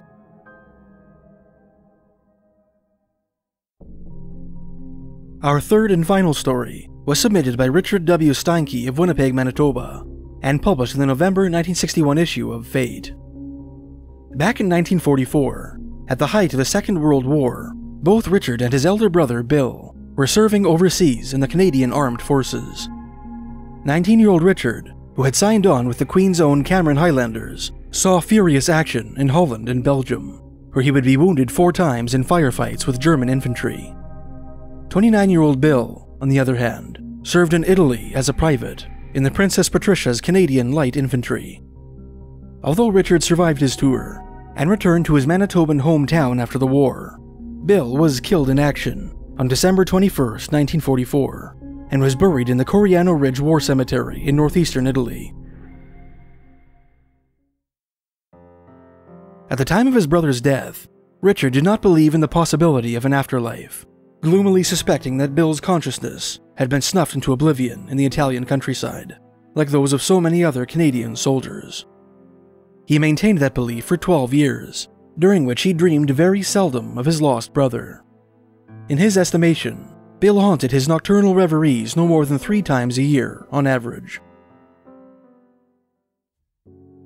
On a November night in 1956, Richard wrote, "I again had a dream in which I saw my brother.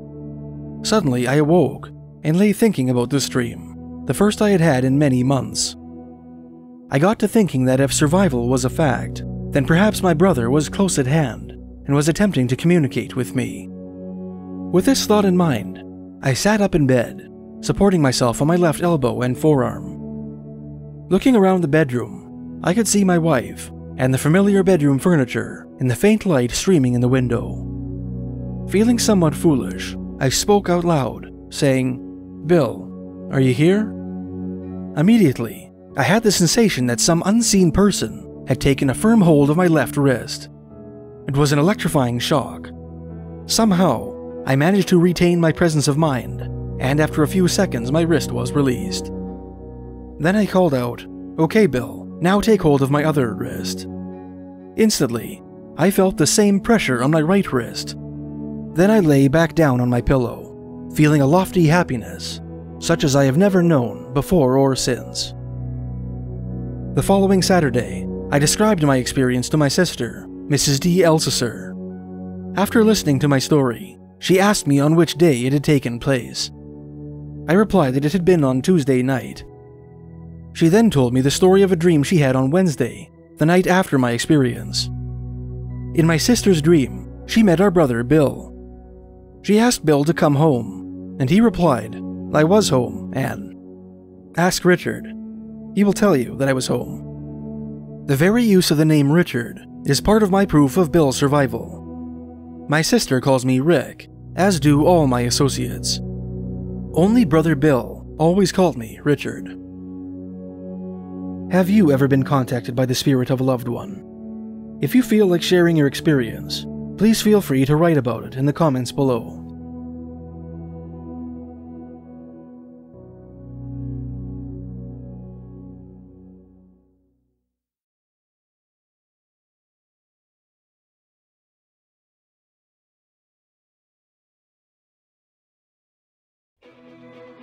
It could be argued that the modern nation of Canada, or at least its western half, owes its very existence to the Canadian Pacific Railway, or CPR, that great transcontinental highway which has connected the Canadian Maritimes with the Pacific Ocean since 1885. It was on the condition that the railroad be built that the province of British Columbia agreed to join the Easterly Dominion back in 1871. It was, in part, for the purpose of ensuring its safe construction that the Northwest Mounted Police, Canada's first Mounties, were formed up and sent west onto the prairies in 1874, where they brought British law and order to what are now the provinces of Alberta and Saskatchewan. As might be expected of this most historic and foundational piece of Canadian infrastructure, the CPR is the axle around which revolve some of the country's best known and most intriguing mysteries. One of Canada's great classic Sasquatch stories, the tale of Jacko, the controversial wild man from Yale, is set during the turbulent days of the railroad's construction through British Columbia, when Chinese navvies were laying ties across the interior plateau, and work camps lined the sandbars of the Fraser Canyon. The chilling story of the phantom train of Medicine Hat, Alberta, a phantasmal omen which portended a deadly locomotive collision in 1908, has appeared in many a Canadian ghost story anthology, from John Robert Colombo's classic works to Barbara Smith's popular paranormal series. The legendary Headless Brakeman of Vancouver, BC, has featured in a spooky Canada Post stamp collection, and nearly all of Canada's Grand Railway hotels, from the Chateau Frontenac to the Banff Springs Hotel, have their own well-known hauntings, most of which the establishments officially deny. In this piece, we will explore some of the lesser-known tales of the unexplained, told by conductors, engineers, and firemen who worked that Great Iron Road throughout the previous 2 centuries. Enjoy.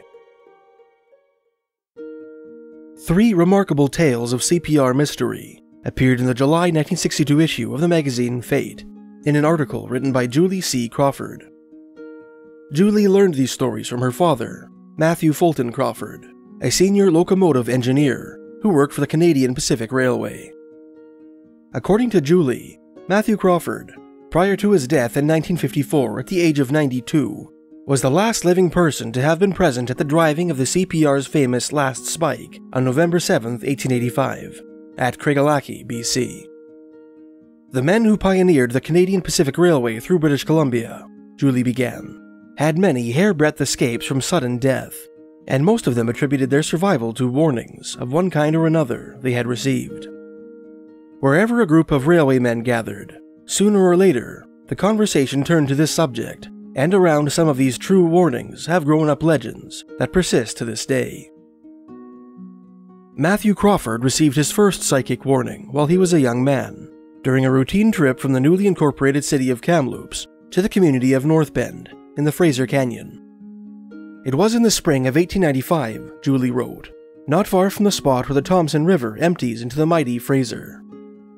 The track there runs through a twisting series of curves that are still, at times, subject to mud and rock slides that come hurtling down the hillsides after a rain or snowfall, blocking the track for years, and sometimes carrying it away altogether.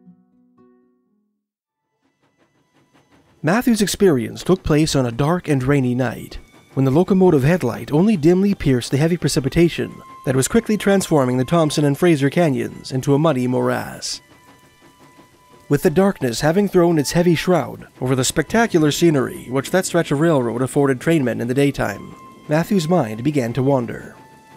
Soon, he found himself thinking about his young wife, who had died suddenly and unexpectedly in childbirth. In the darkness, Julie wrote, she seemed very near to him.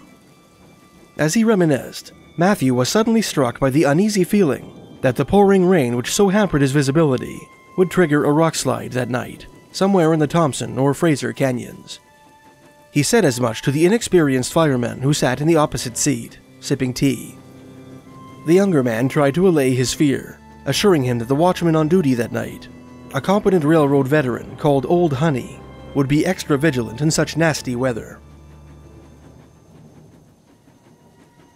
Suddenly, out of the blue, Matthew heard a voice in his ear say, "Stop. Don't go any further." "What did you say?" he asked the fireman. "What did you see ahead?" "I didn't see anything, or say anything," his colleague replied, "because I wasn't looking out of the window. What's the matter with you?" "But you said to stop," Matthew retorted. "I said no such thing. Why would I? Don't go getting pipe dreams, Matt." No sooner had the fireman turned his back than Matthew heard the clear command, "Stop. Stop right now."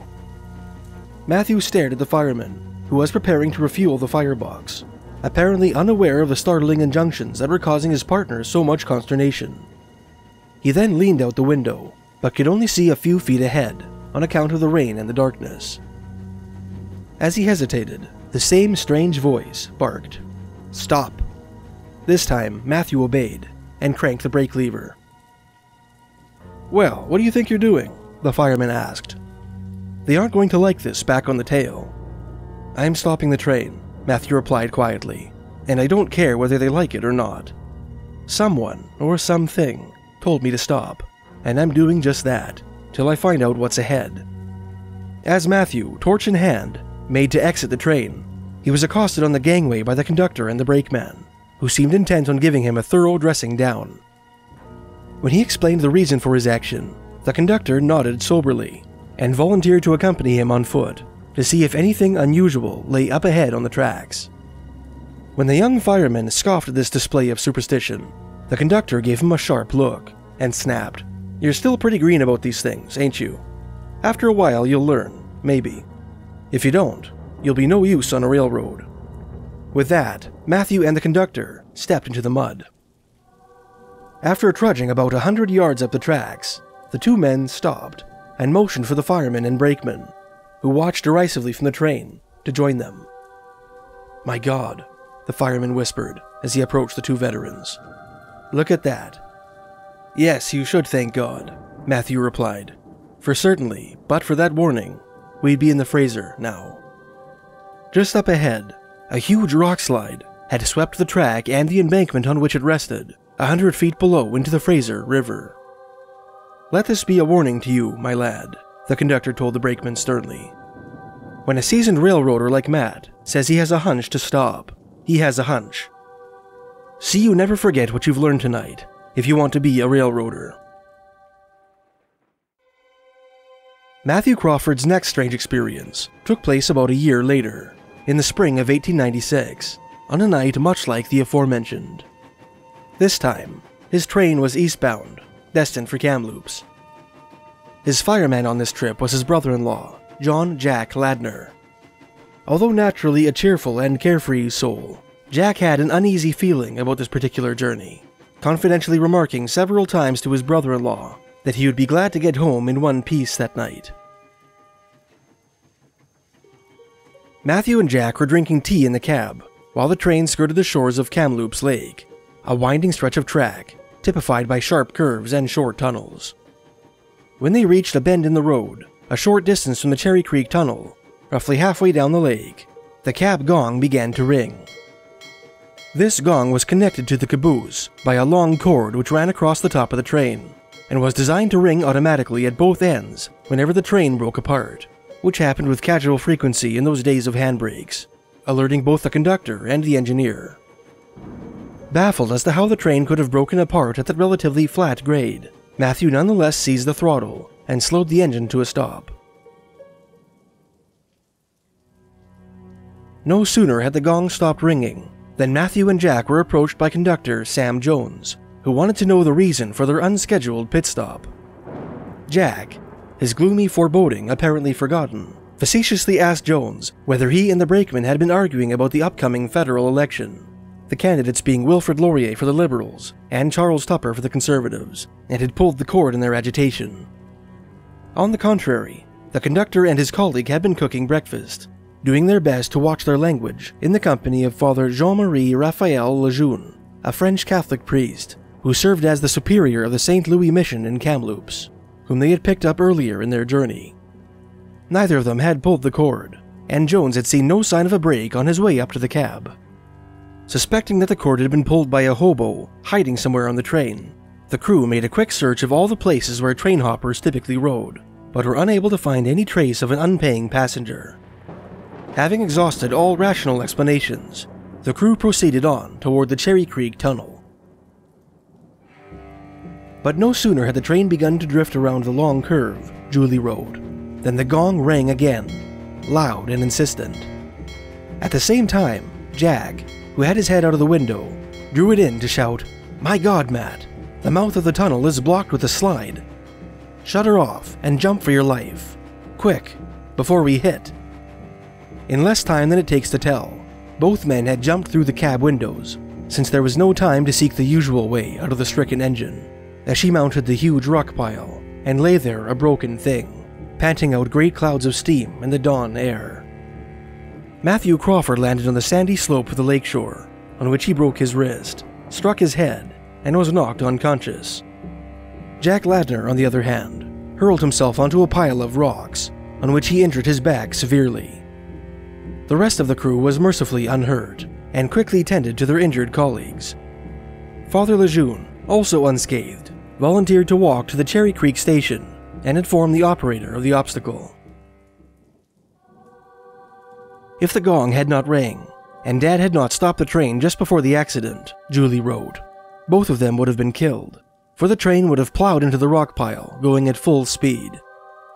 Jack managed to get the gong from the repair crew, and for years hung it beneath his window, so that the call boy, summoning him in the middle of the night, needed only to pull the cord to wake him.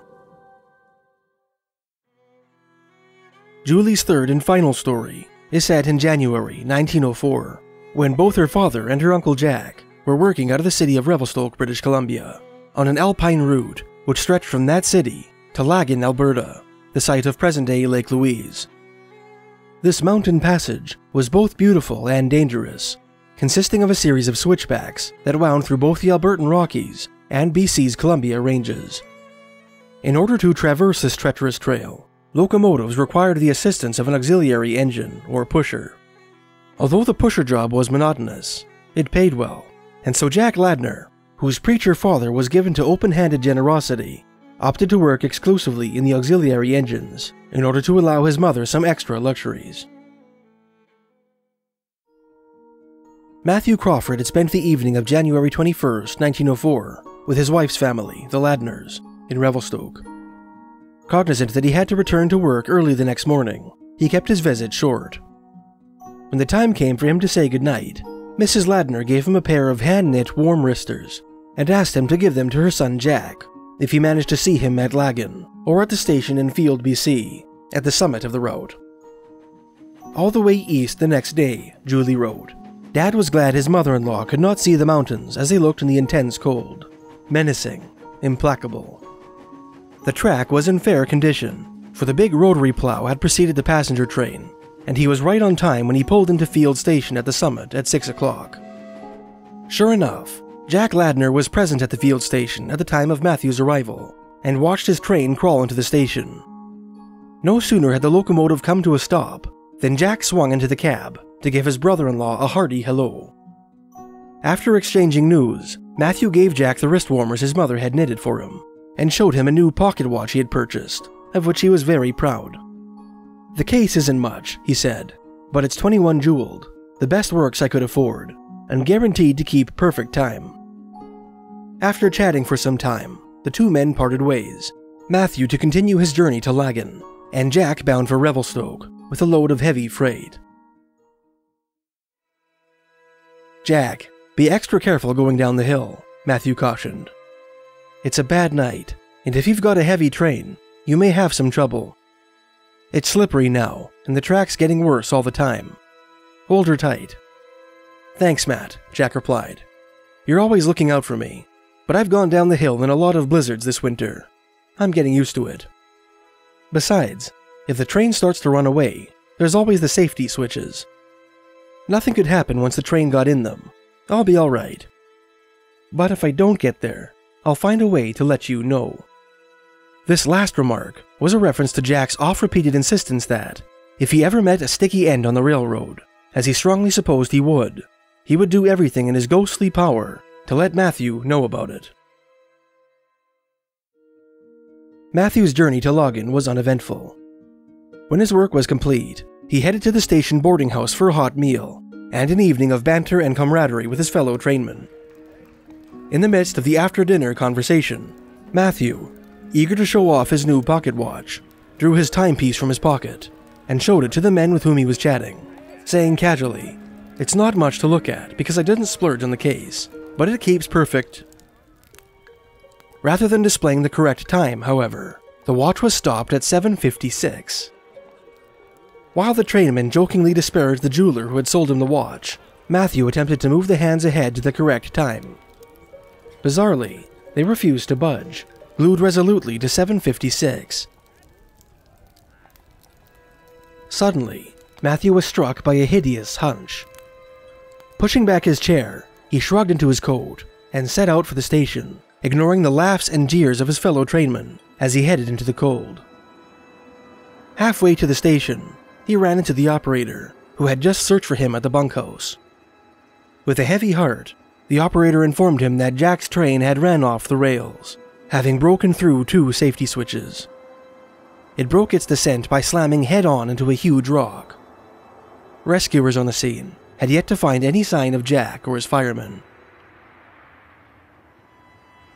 Matthew spent the ensuing week working on the wrecking crew, searching for any sign of his missing brother-in-law on the mountainside. 3 days later, Jack's broken body was discovered beneath the twisted metal of the ruined engine. His own pocket watch had stopped at 7:56, the exact same time as Matthew's, as had the clock on the second safety switch through which the train had broken. Although Jack's pocket watch and the clock on the safety switch ran perfectly well once they were rewound, Matthew's watch never worked again, its hands pointing obstinately to the very minute at which Jack had met his untimely demise. Matthew later brought the watch to 2 different jewelers, who determined that there was nothing wrong with any of its components. They were unable to ascertain why it had stopped in the first place, and why it refused to resume its regular function. Julie explained that one of her uncle's friends implored her father to leave the watch as it was, and never attempt to use it again. And he didn't, she wrote. It still is in the family, its hands fixed at the hour when my uncle left this world so tragically. Naturally, the watch was talked about for a long time whenever 2 railroaders met, and it was not unusual to have perfect strangers come to the house and say, "I work for the CPR out of Calgary, or Moose Jaw, or Brandon. We heard that you have the watch that stopped when your brother-in-law was killed. Can we see it?" And Dad would show it and tell the story again. Coincidence? Maybe. But Dad said that Jack had kept his promise, and had let him know the exact minute he had reached the end of his earthly run.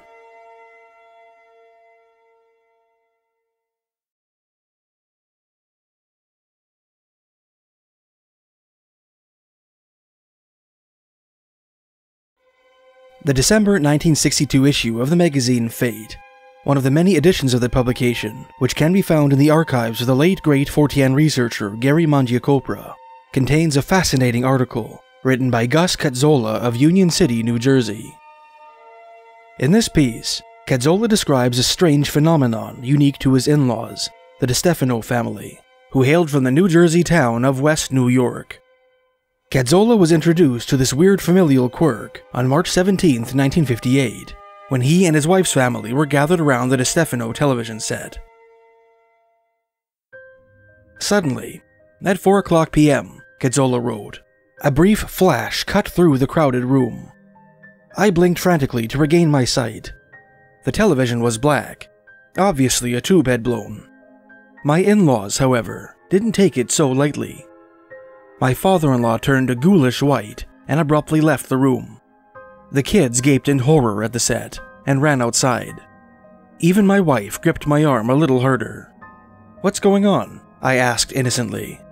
My wife shook her head mutely and uttered a strained laugh. Shortly thereafter, we received word that my wife's grandmother, Mrs. Mary DeStefano, had died at about 1 o'clock, 3 hours before the television set blew. Cazzola came to learn that this precise series of events invariably succeeded a death in the family. When someone close to the DeStefanos died, their television would blow out exactly 3 hours later, like clockwork. The same thing happened in February 1959, when Cazzola's wife's grandfather passed away, and in March 1960, when her great-uncle died. Cazzola had the dead TV examined professionally after one of these incidents, and learned that the internal wiring and insulation had melted together into a single solid mass, as if the device had been struck by a lightning bolt. The only deviation from this appalling pattern occurred in May 1962, when Cazzola's father-in-law, Joseph DeStefano, accidentally crushed his hand at work. 3 hours later, the picture tube in the family television set blew out, but the audio remained unaltered. The strange case of the DeStefanos and their television sets strongly evokes the legend of the Forerunner, a peculiarity of Canadian maritime folklore, which bears elements in common with the shrieking banshee of Irish tradition, and the ominous doppelganger of German lore. The Forerunner is a portent of death, perhaps most closely akin to the wraith of Scottish ghost lore, wraiths being the shades of the recently deceased, which appear to friends and family members at the moment of the former's death, as if in an attempt to inform them of this development, or to say goodbye. While classic wraiths manifest as visible apparitions, Forerunners are invisible harbingers of death, which communicate their awful messages through touch and sound. Perhaps the most authoritative summary of the Forerunner phenomenon is a passage from the 1957 classic Blue-Nosed Ghosts, written by Nova Scotian folklorist Dr. Helen Creighton. Forerunners, Creighton wrote in the first chapter of her book, are supernatural warnings of approaching events, and are usually connected with impending death. They come in many forms, and are startling, as though the important thing is to get the hearer's attention. The most common forerunners are a picture falling off a wall, or a calendar dropping to the floor, at the moment when a distant loved one has died. or you may hear your name called, as I did, when the mother of a friend died, although she had not called me at all. Creighton dedicated a good portion of her book to the Forerunner phenomenon, including 2 such stories in her prologue. The first anecdote she related was her own personal experience, which took place just prior to the death of her sister-in-law, the wife of her eldest brother, who had battled for some time with a deadly sickness. It had been a long illness, she wrote, one that was very hard on both the patient and her family. We turned to anything that would distract the children, and one evening, 3 of us sat in the drawing room playing cards. Suddenly, we were interrupted by a loud knocking. We all heard it, and stopped playing. I made the obvious remark, "There's someone at the door." One of Creighton's daughters pointed out that the sound couldn't possibly have been a person knocking, as there was no door on that side of the house. Nevertheless, to satisfy their mother's curiosity, another of her daughters went to the front door of the house, and confirmed that there was indeed no one there. At the time, Creighton was mystified by the experience, and made no connection between it and the death of her sister-in-law, which took place shortly thereafter. It was only years later, in 1928, when she interviewed 2 elderly Nova Scotian brothers as part of an effort to collect traditional maritime folk tunes, that she was made aware that the 3 sharp knocks she had heard on the wall were classic cases of what old Eastern Canadians called death knocks. "These are heard in certain houses or by certain people," she wrote, "and they come as a warning of approaching death. Whether my sister-in-law died on the day following the knocks, or a few days later, none of us could recall. Certainly at the time, we all heard it. 3 slow, deliberate knocks that insisted upon our attention. I've heard the knocks only once since then, and in a different house. I was sitting at my desk one morning before 12 o'clock, when I was startled by 3 distinct knocks. In my house, there are many noises caused partly by the steam heating system, and partly by people in other apartments, but there was something about these knocks that disturbed me greatly."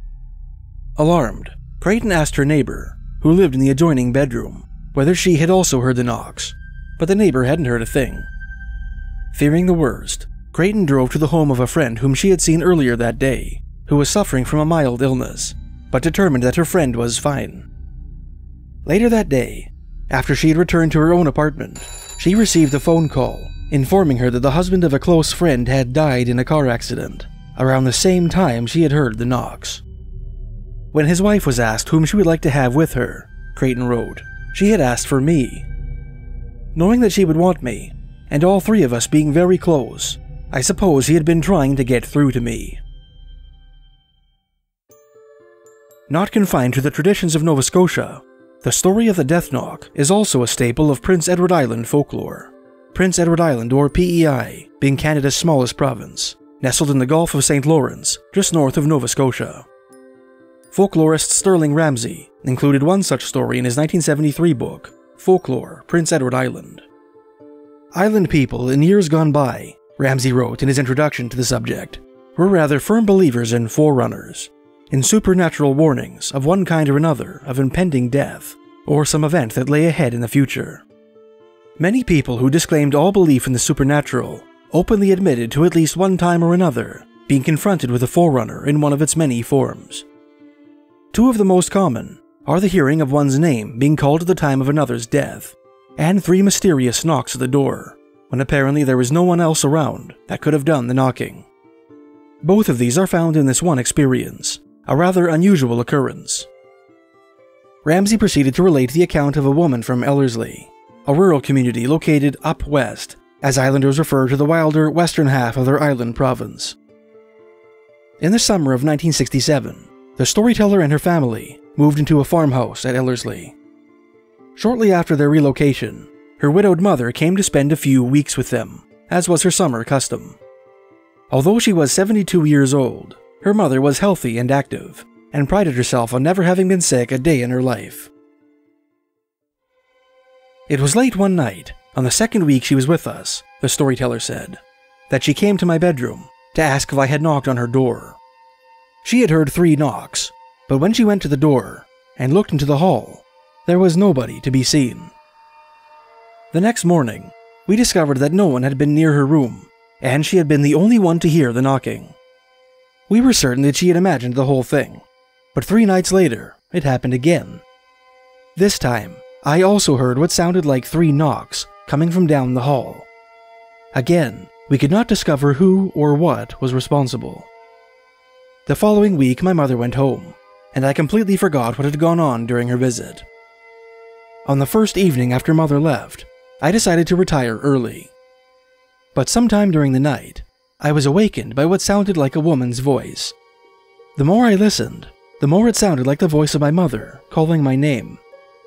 I was unable to go back to sleep, so I went down to the kitchen and noticed that it was just about 3 o'clock. I put the whole thing down as some sort of strange dream, and thought nothing more of it, until the next morning when I received a call from the woman who shared my mother's home. She had been called to my mother's room at about 2:45 the previous night. Mother seemed deathly ill, and a few minutes later she passed on. I knew then what it had all meant. It is perhaps worth mentioning here that 3 disembodied knocks have been associated with the poltergeist phenomenon, and have been reported in many suspected cases of demonic infestation. For example, readers of this author's 2018 book, Mysteries of Canada Volume 1, may recall the story of Louis and Ethel Hilchey, whose home in a peaceful suburb of Halifax, Nova Scotia, was invaded by some malicious invisible entity on Christmas Eve, 1943, which first announced its presence by shattering the evening's tranquility with 3 deep, hollow-sounding knocks. As controversial American demonologist Ed Warren explained in an interview with writer Gerald Brittle, phenomena that occur in threes are a signature of the demonic.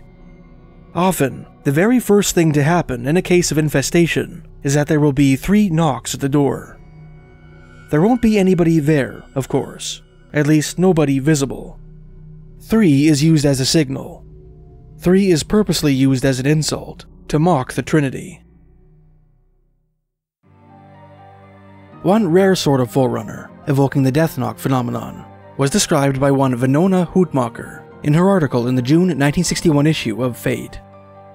Although Venona was a resident of Toronto, Ontario at the time she penned her story, she had grown up in the rural community of Ship Harbour, on the eastern shores of Nova Scotia, up the coast from Halifax. When she was a little girl, Venona's beautiful young Aunt Min lived with her and her family. Back in 1895, Aunt Min was engaged to marry a fisherman named Dan. Like most members of his profession at the time, Dan spent most of the week sleeping in a shack on one of the little islands which dotted the coastline, from which he could head out to sea in his fishing boat early every weekday morning. Every Saturday night, he and his fellow fishermen came back to the mainland in order to spend Sundays with their families. It was a week before the wedding, on a Saturday night, Venona wrote. A terrible storm had blown up. The wind howled like a banshee. Thunder and lightning rent the skies. The sea rolled in torrents and breakers, rising mountains high, dashed against the shores. The rafters of our house shook with the terrible force of the gale, and everyone remembered the fishermen on the islands who would not be coming home this night. My mother was knitting, and father was reading. We youngsters were busy at our schoolwork. Aunt Min was sitting by the fire with her feet in the oven, as she said that bad storms always gave her a chill. It was late spring, lobster fishing time, but there was always need of a bit of fire. Mother bundled us children off to bed finally, but my room was just off the kitchen, where the family usually spent their evenings, and I could hear every word of the conversation. Aunt Min seemed worried and pensive. I heard her speaking to my father. "Jim," she said, "do you suppose Dan would attempt to cross the bay tonight?" Father answered, "Only a fool would attempt to cross on a night like this, and Dan's no fool." "Well, I don't know," Min continued. "Our wedding night is only a week away, you know. He would want to come in if possible." "Of course he would, Min," Mother said, "but he wouldn't dare try it." "Well, my girl," Father said, half seriously, "if he does, there'll be no wedding. You can be sure of that." Everything was silent for a while then, except for the beat of the storm outside. Suddenly, I heard Aunt Min scream in an angry, high-pitched voice, "Jim, how dare you slap me like that?" "Slap you?" Father said. "Are you crazy, girl? I didn't slap you." "How dumb do you think I am?" Aunt Min replied. "Just don't do it again, Jim. I'm not in the mood for fun." Mother thought that Aunt Min might be getting a sudden jumping toothache, and only imagined she'd been slapped, for certainly no one there had slapped her. But a few moments later, she jumped up again, her voice very angry, accusing Father of slapping her a second time. Father said he thought she was taking leave of her senses, but Aunt Min had been slapped twice, and what else could she think? That her brother was playing a silly trick on her. She had turned around to face Father and Mother then, to put an end to the nonsense, when suddenly she received another hard slap. She could see it had not been Father after all. "But what hit me? Who did it?" she said. And then quite suddenly, she began to cry. Somehow, Aunt Min knew it was Dan. He had tried to cross the bay after all, and now was in trouble and needed her. She knew it. Deep inside, she knew that Dan was dead. I heard her say so. Grandfather found Dan's boat the following morning, where she had drifted ashore on Catfish Point, her sails flapping loosely in the wind that had died down to a pleasant breeze. Nearby lay Dan's bruised body. It had come drifting in with his boat. Dan had been struck with the boom, and apparently knocked overboard unconscious, so there was no wedding after all. But who or what had slapped Aunt Min, and why? Was it Dan's subconscious mind calling to his loved one for help in his hour of need? Or did Aunt Min also feel the blows of the boom that killed Dan? We do not know, but we remember the terrible night that something slapped Aunt Min. Following her exposition on the death knock phenomenon, Helen Creighton, in Blue Nose Ghosts, went on to describe a number of other Nova Scotian Forerunner stories she had collected, lumping various phenomena which other folklore traditions know by different names, like premonitions, will-o'-the-wisp, and the aforementioned wraith and doppelganger, under the same broad Forerunner umbrella, as have all other maritime folklorists who have written on the subject. One unique type of Forerunner detailed in Blue Nose Ghosts is a strange and unaccountable noise, which, though initially meaningless to those who hear it, will later be replicated exactly during some heart-rending future scene, such as the funerary preparations of someone known to the hearers. These auditory omens are often, if not invariably, heard in the exact same locations as that at which the events they foretell will later take place.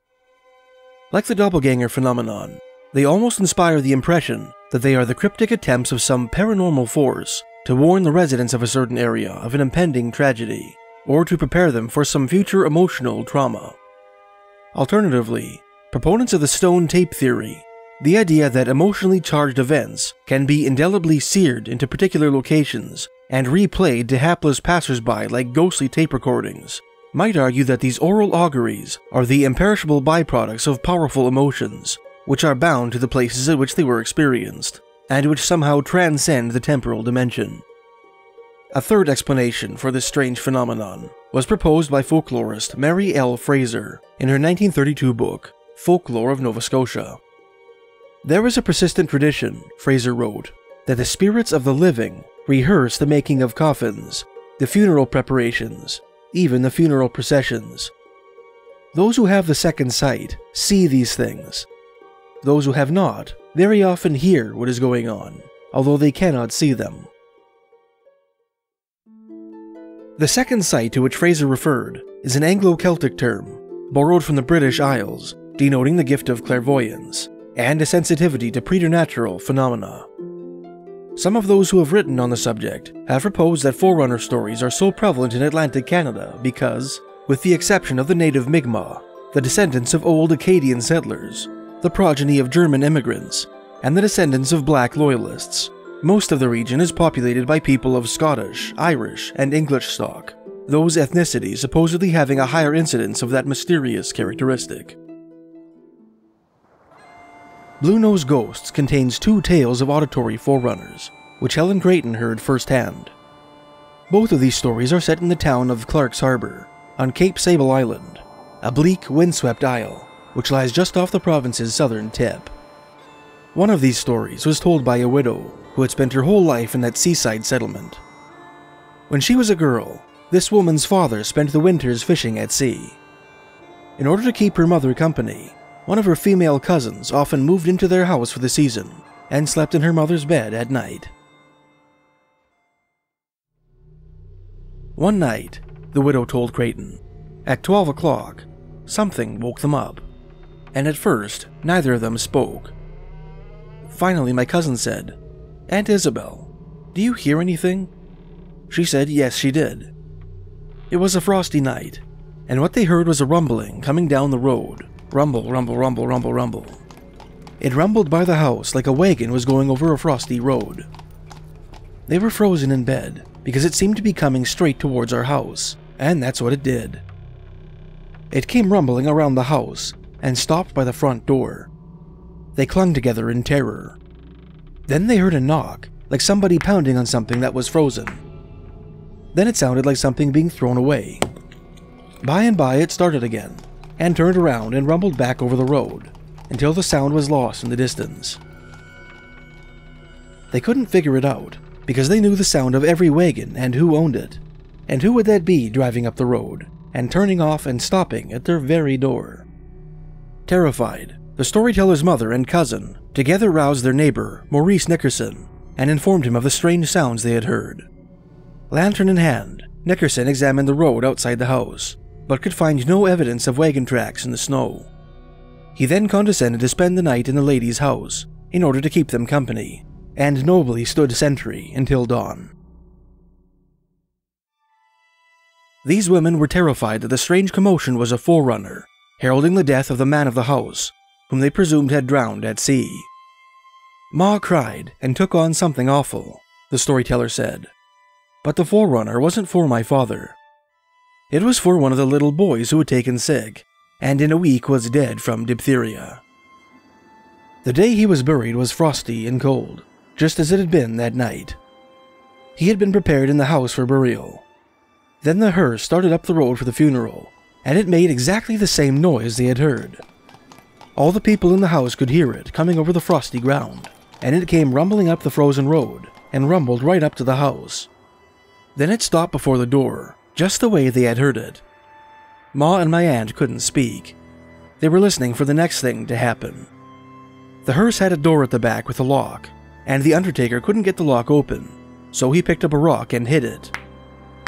Then he threw the rock away, exactly as they'd heard it that night. Everything was repeated in detail, and it happened about 60 years ago. Creighton's second story was told to her by Miss Evelyn Swim, a housemate of the widowed teller of the previous story. The strange event which features in this tale is a hybrid of the two types of forerunners above described, namely the death knock and the auditory rehearsal of funerary preparations. One day, years earlier, when Swim lived with her parents, a sick toddler whom she did not identify was sleeping in a room in her family's house. He was not thought sick enough to die, Swim told the folklorist. Mother was stitching, and Aunt Julie had just come from her room when they heard a little knock. Mother said, "You go see who that is." Aunt Julie went, but she came back and said, "Levy, there's nobody there." Then came another knock. She looked out, and still there was nobody there. She went back to the child's room, and everything seemed in order. The knock came then for a third time. They couldn't understand it, unless there was somebody playing a prank, but there was no sign of anybody anywhere. In a few days the baby passed away, and shortly afterwards, the coffin maker came to get the measurements. He put the child's body in the coffin, and he used a hammer to drive little brads into the coffin. This happened 3 times, and was so exactly like the sounds they had heard that they realized it had been a forerunner. Mary Fraser included 2 remarkably similar stories in her own book. In pioneer days, she explained, there were no undertakers, so coffins had to be made in the most convenient places in the neighborhood. Many people heard in advance the assembling of boards for the purpose, and the ghostly strokes of the hammer, as the following stories will show. The first of Fraser's stories was a tale she heard firsthand. One frosty February morning in the early 1890s, 2 cousins drove to their uncle's farmhouse with a wagon load of boards, intending to use their uncle's workshop to build a coffin for an old neighbor who had died in his home nearby. Before they began their work, they were greeted by their female cousin, their uncle's daughter, who said, I hope you're going to finish your job this time. Many a cold night, I lay awake listening to that truck driving up to the door, and those boards being thrown off. Then the sawing, planing, and hammering would begin, that I was terrified to death, for I thought one of the family was going to die. Her story was corroborated by her father, who claimed that he too had heard the disturbing nocturnal construction work, but had never told any of his family members for fear of alarming them. In Fraser's second story, two young sisters sat at night in their grandfather's country home with a child whom they knew was dying. All of a sudden, the peaceful night air was rent by the sound of hammering and sawing in their grandfather's workshop outside. A quick investigation revealed that there was nobody in the workshop, and that the girl's grandfather was snoring softly in his bed. "Isn't it strange?" one of the girls remarked. "There's grandfather sleeping quietly, yet listen to his spirit, working out there at the coffin that he'll be making only tomorrow." Sure enough, the child they were watching died before morning, and the girl's grandfather immediately set to work building a coffin, his saw and hammer making the very same sounds they had heard the previous night. Perhaps the eeriest auditory forerunner in Helen Creighton's book is that which features in a story told by Reverend Grant MacDonald, a minister of the United Church in Dartmouth, Nova Scotia. MacDonald's story is set near his hometown of Forshoe, located on the southeastern shores of Nova Scotia's Cape Breton Island, a large picturesque landmass which sits off the northern tip of the Nova Scotian peninsula. Just northeast of Forshoe is a narrow cape known as Winging Point, at which a small fishing shack once stood. Shortly after the conclusion of World War I, this shack was occupied by a man named Fred, a newcomer to Cape Breton Island.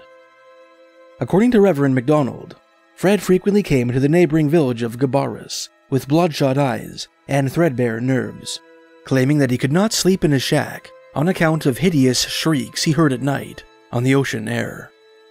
These screams were the heart-rending wails of men in agony and despair, and seemed to seep out of the very atmosphere.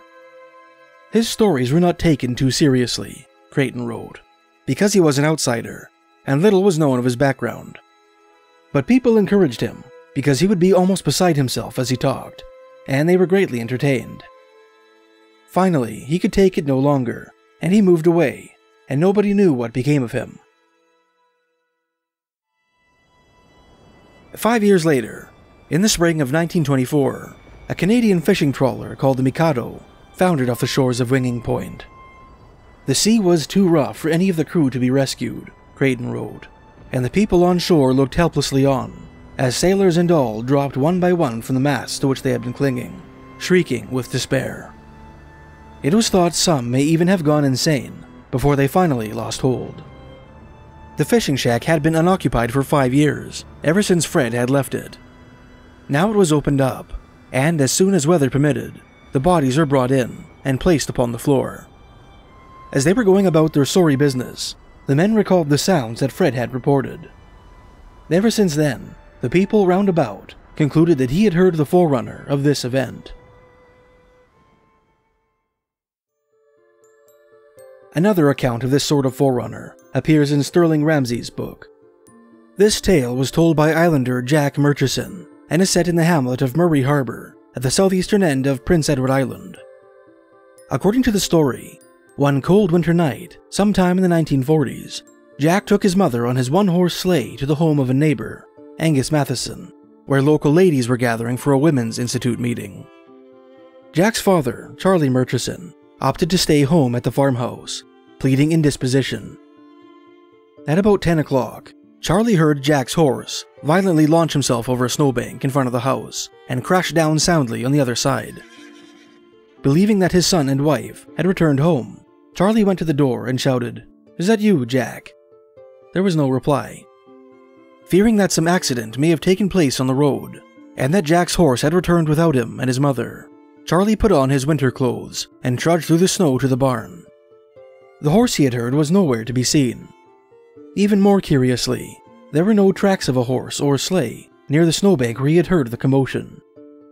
Baffled, Charlie went back inside and awaited the arrival of Jack and his wife, who returned shortly thereafter. That Sunday morning, Ramsay wrote, Jack Murchison had a request from a Mr. Ev Harris in Murray River. His father-in-law had died, and he wanted Mr. Murchison to go down with the horses and get a rough board box at Murray River. The grave was to be dug at Caledonia. Mr. Murchison took his rather mischievous horse to Murray River, and when he came to turn in his lane, he had the rough board box on the sleigh. The horse jumped and carried on, and proceeded to jump over the snowbank in front of the house. His father, who was then sitting in the house, stated emphatically, "That's the noise I heard Friday night." It seems that Mr. Murchison had, in fact, heard a forerunner of the dead man. Mary Fraser included several auditory forerunners in her own book, Folklore of Nova Scotia. The first story she related was told to her by a man whose grandfather once routinely visited a relative who was confined to bed by a severe illness. One night, she wrote, this relative seemed so near death that he remained until a very late hour. As he was returning home by the highway, walking in the middle of the road, he was almost smothered by some terrible obstruction that he could not see. With difficulty, he succeeded in getting off the road, and then he stood aside and listened. He could hear distinctly the sound of passing feet. Then came the clatter of wagon wheels, which he could even hear going over a stone on the road. He waited until what seemed like a whole procession had gone by, then made for his home. Early the following morning, the man returned to the scene of his strange experience to see whether the phantom procession he had heard and felt had left any evidence of its passage in the light dusting of snow that covered the ground. None could be found. The very next day, the sick relative died, convincing the storyteller's grandfather that he had encountered the forerunner of his funeral. Fraser went on to relate a similar story, in which two sisters, while walking home from their grandmother's house, found themselves caught in the midst of a phantom cavalcade, which proved to all appearances to be a ghostly rehearsal of a funeral procession which headed down that road the very next day. This particular forerunner also appears in the folklore of Prince Edward Island. As Sterling Ramsay explained, islanders may remember how, as children, they were cautioned never, under any circumstances, to walk in the middle of the road. Perhaps they are not familiar with the rather obscure origins of this superstition.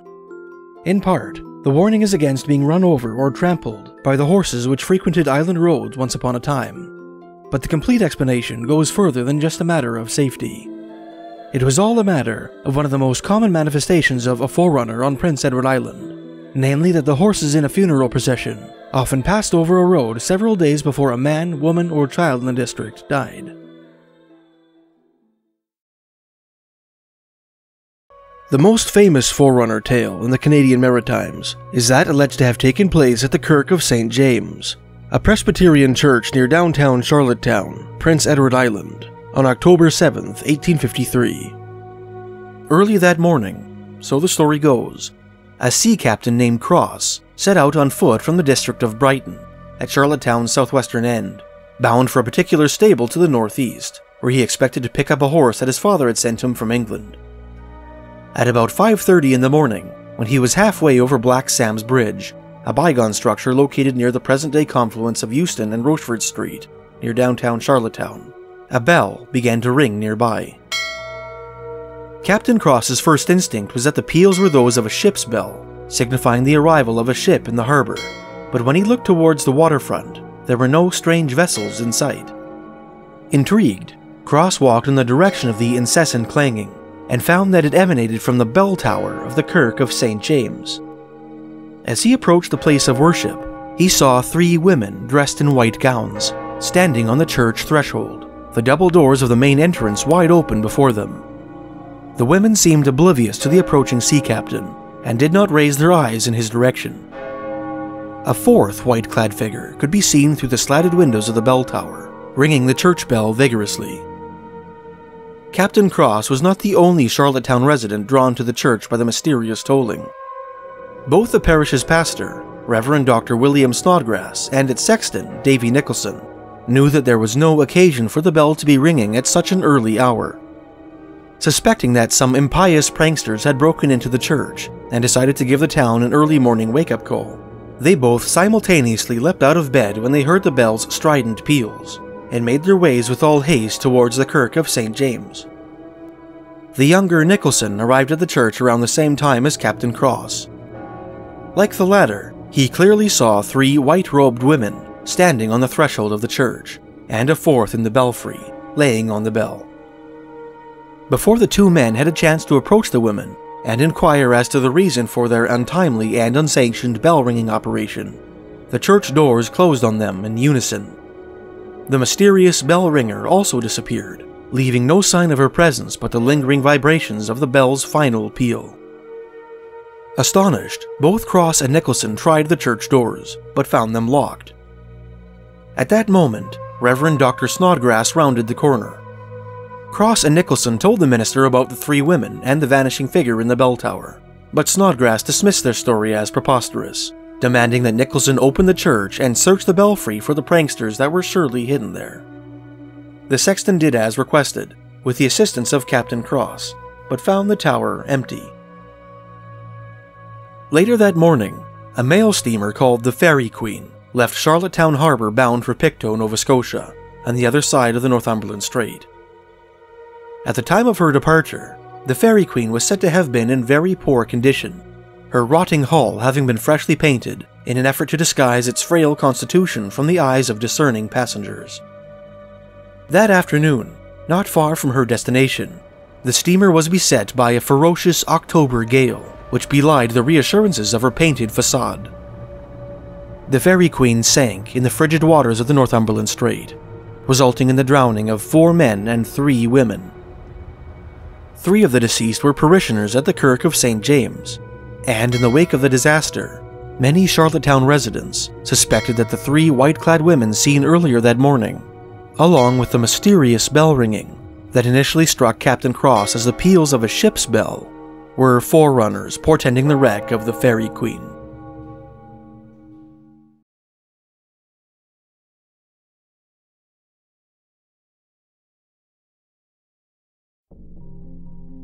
On February 25, 1993, the pilot episode of the TV series The Extraordinary premiered on televisions across Melbourne, Australia. This episode contains one of the creepiest ghost stories I've ever heard, a true tale of the supernatural, which was previously broadcast in Britain on July 9, 1970, in Season 3, Episode 200 of The David Frost Show, and which was retold in Tell Me More, the 1990 autobiography of the late TV host Larry King. The story is the first-hand account of Telly Savalas, an American actor, perhaps best known for his portrayal of the titular tough guy protagonist of the crime drama series Kojak, who would die 11 months later from prostate cancer. Telly's story takes place on the night of June 26, 1955, on a lonely back road in Queens, New York. At that time, Savalas was a 33-year-old World War II veteran who was working as a radio host for the U.S. State Department. He had a 5-year-old daughter and a marriage on the rocks, and was living in his mother's home in Garden City, Long Island.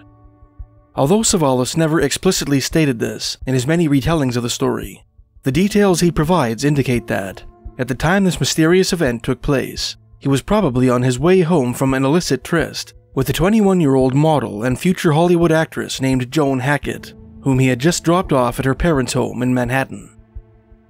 Somewhere at the western end of Long Island, at the eastern edge of Queens, Telly's car ran out of gas. Hoping to get directions to the nearest gas station, the radio host walked to a nearby White Castle restaurant on Hillside Avenue, where he was advised of a 24-hour station located at the junction of the Grand Central Parkway and the Cross Island Parkway. To get there, he would have to take a lonely wooded road to the Grand Central Parkway, from which he could easily hitch a ride to the gas station. Savalas did as instructed, and headed down the dark forested back road on foot. Several minutes into his journey, at about 3 o'clock in the morning, the late-night silence was broken by an effeminate, high-pitched voice, which erupted right behind him. "I'll give you a ride." Startled, Telly whirled around to see a black Cadillac idling on the side of the road. At the wheel was a man dressed in a white suit. Puzzled that he hadn't heard the vehicle pull up, and half suspecting that the mysterious driver had sinister designs, Savalas nevertheless decided to take a chance and got inside the car. The man in the white suit drove Telly to the Grand Central Parkway and further up the road, making pleasant conversation all the while in a strange, high-pitched voice.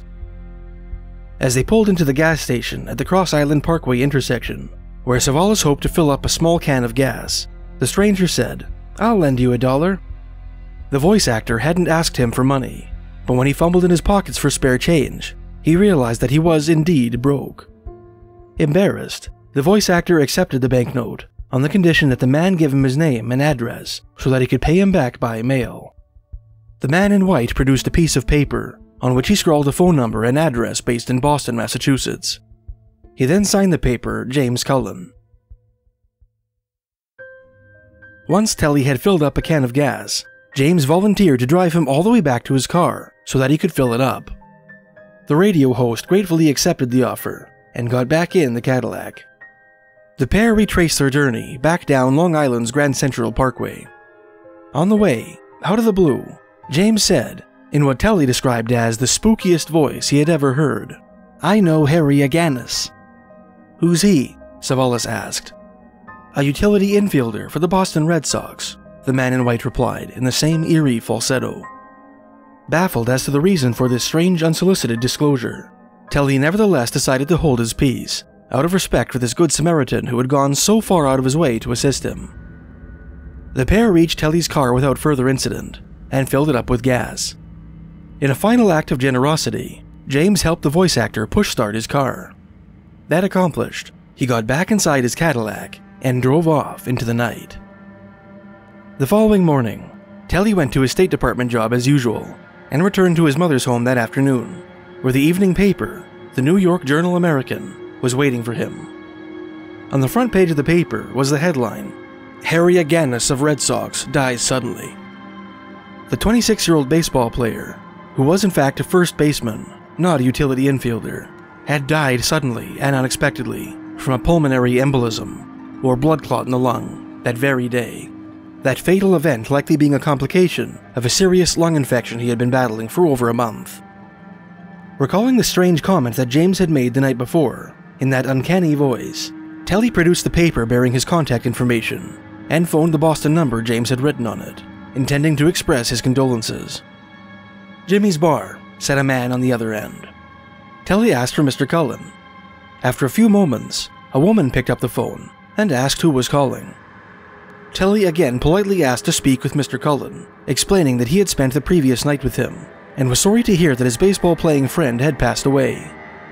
To Telly's astonishment, the woman broke into tears, and angrily admonished him for playing such a cruel joke on her, telling him that James Cullen was her husband, who had died 2 years earlier. "I didn't let it go," Telly said in his interview for The Extraordinary. "I did get in touch with the woman again. I did meet her in New York. She came down from Boston, because you know this is a little too much. The clothes I described were the clothes he was buried in. The piece of paper that he gave me, signed James Cullen, she brought a letter that he had wrote her when he was in the army. It had Jimmy on that. Outside of that, the signature's identical. There's only one thing that was different." I said, "He had a high voice?" She said, "Oh, no, she said. He had a deep voice like yours."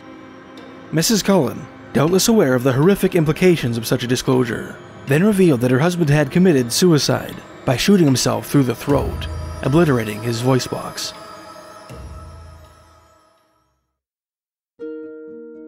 Telly Savalas' disturbing tale, which has a chilling sequel we will not cover here, is a dramatic example of one of the most incomprehensible types of ghost stories, namely that of the phantom vehicle. Skeptical arguments notwithstanding, there are several schools of thought regarding the nature of visual, auditory, and olfactory phantoms. Some believe they are manifestations of the souls of the dead, trapped between this world and the next. Others believe they are the remnants of emotional energy, which remain on Earth long after the people who emoted them have left our earthly plane. Others still propose they are glimpses of the living past, perceptible through some attenuation in the fabric of time. All of these theories hold that paranormal activity is contingent on some mysterious quality unique to humans, and perhaps the higher animals, be it the possession of a soul, the ability to produce strong emotional energy, or some other characteristic which has not yet found its way into the repository of human knowledge. None of them provide a satisfactory explanation for reports of phantom vehicles, the shades of lifeless machines, which most Western philosophies contend have neither souls, nor emotions, nor some indefinable attribute which might place it in the same qualitative camp as human beings. Canada has its fair share of phantom vehicle stories, some of which we have explored in previous pieces. Recall, for example, the phantom train of Medicine Hat, Alberta, a sort of locomotive doppelganger, which appeared to have portended a deadly train collision on July 9, 1908. Then there was the ghostly passenger train, which dashed through the village of Wellington, Prince Edward Island, on a December evening in 1885, just after the tragic drowning of a boy. And in the winter of 1897, an anonymous writer described seeing an ethereal locomotive glide across the snow before vanishing into thin air, all while shivering at a lonely train station in the hamlet of Shawnewan or Domain, Manitoba. Perhaps better known are tales of phantom ships, like the ghost ship of the Northumberland Strait, a three-masted schooner seen from time to time burning in the strip of Atlantic Ocean that separates Nova Scotia from Prince Edward Island. Nearby, in Nova Scotia's Mahone Bay, not far from the fabled Oak Island, locals have reported seeing the shade of the young Teaser. This vessel was an American privateer, which blew to smithereens in a naval skirmish fought during the War of 1812, when a suicidal crew member set fire to the gunpowder supply. Every once in a while, locals report seeing a ship ablaze at the spot where the young Teaser met her tragic end. And the waters off Lark Harbor, a small fishing community on the western shore of Newfoundland, is rumored to be haunted by the spirits of a shipwrecked crew, whose ghostly cries carry on the wind during storms. In this piece, we will examine more vehicular mysteries from Canada, from the relatively prosaic, as mysteries go, to the downright astounding. Our first story treats of a strange and little-known event, which took place in the Quadra district of Victoria, British Columbia, on the night of Tuesday, August 26, 1953. This story appeared in both the next day's issue of the Victoria Daily Times and in an article by Curtis Fuller in the February 1954 issue of the magazine Fate.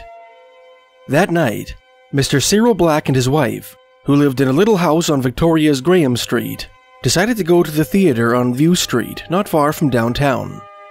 In the back seat of their locked car, they left a newly purchased woman's suit still in its box, wrapped in paper and neatly covered by a car blanket. When they returned to their car, they found that the box in the back seat had been unpacked. The suit was draped over the seat, and the car blanket had been rolled up and stowed on the floor. The Blacks would have assumed that their vehicle had been broken into were it not for the fact that nothing had been taken, not even an expensive camera which lay in the glove compartment. To make matters truly bizarre, however, the car was still locked. Mrs. Black was too frightened to get into the car, and Mr. Black admitted to a reporter that he himself was hesitant to get behind the wheel, chilled by the prospect of playing chauffeur to some invisible backseat driver. Although Mr. and Mrs. Black's strange experience could potentially be ascribed to an especially skilled lockpicker, the same cannot be said for another strange event, which was detailed in Nova Scotian folklorist Helen Creighton's 1957 book, Blue Nose Ghosts. In her chapter on Forerunners, Supernatural Warnings of Disaster, which feature prominently in Canadian maritime folklore, Creighton described an unusual series of events that took place at Cape Maybo, a settlement on the western shores of Nova Scotia's Cape Breton Island. Sometime in the late 19th or early 20th centuries, residents of Cape Maybo often reported seeing an old man standing on the side of a certain road, at the end of a certain bridge. Whenever the man was hailed, he disappeared into thin air. Sometimes, in place of the old man, passers-by would see a fine-looking horse and carriage rumbling over the road, always in the same direction, without leaving any track in its wake, which vanished in the same manner as the old man. One day, an old school inspector took his carriage over that very same stretch of road. On the bridge, the carriage hit a bump, launching the old man out of his seat, and into the stream below, where he drowned. The eerie apparitions of the old man and the carriage were never seen again after that tragic event, leading locals to suspect that those phantoms had been forerunners, foretelling the death of the old school inspector. Our next story takes us back to Victoria, British Columbia, to an event recounted by Frank Sudlow in the March 1962 issue of the magazine Fate. Sudlow's experience took place in Beacon Hill Park, an enchanting natural area which sits at the southern tip of that Vancouver Island city, on a winding dirt road called Lover's Lane, which the city would later close in the 1970s. While Sudlow was walking down Lover's Lane, keeping on the right side of the road, A car approached from the opposite direction. Sudlow idly glanced at the vehicle as it sped past him, and looked over his shoulder to watch it disappear around a bend in the wooded road. As he did so, he saw another, much older vehicle come around that same bend, heading in his direction. It was a very old car, he wrote, a 1929 model. Sudlow turned around and continued up the road, fully expecting the old vehicle to pass him. When it did not, he looked back to see where it had gone. It was nowhere in sight. Fearing that the antique automobile had run into a tree, he turned around and walked back down the road, but could find no trace of the car anywhere. With a shudder, it suddenly struck Sudlow that the vehicle had made no sound. Our next story came to my attention by way of both my friend Bex Coral and a YouTube viewer who commented on my video on Canadian urban legends. Just north of the city of Oshawa, Ontario, between Lake Simcoe and Ontario, at the northern edge of the crowded crescent, popularly referred to as the Golden Horseshoe, lies a body of water called Lake Scugog. This lake is bisected by a large peninsula known as Scugog Island, a rural expanse of field and forest, connected to the quaint village of Port Perry, which sits at the lake's southwestern end, by the Ontario Highway 7A. Scugog Island, in turn, is split diagonally by a dirt road called the Mississaugas Trail. At the southern terminus of this trail, at its intersection with Pine Point Road, sits a boulder spray-painted with the words Ghost Road, an informal guidepost commemorating one of Ontario's eeriest ghost stories. According to an old urban legend, which has several different versions, one evening in 1957, a young farm boy decided to see how fast his motorbike would take him. His throttle wide open, he raced down lonely Mississaugas Trail at breakneck speed, leaving a cloud of dust in his wake. As he approached the end of the road, he lost control of his bike and hurtled into a ditch, directly into a rusty barbed wire fence.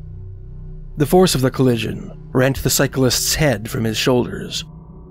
One iteration of this gruesome tale has the biker's severed head coming to rest by the rock which now bears the graffiti. Ever since, the legend goes, the cyclist's restless spirit has lingered on Mississaugas Trail, driving up and down that dirt road on a phantom bike. Every once in a while, locals brave enough to take that haunted byway at night report seeing a ghostly light traveling over the hard-packed earth.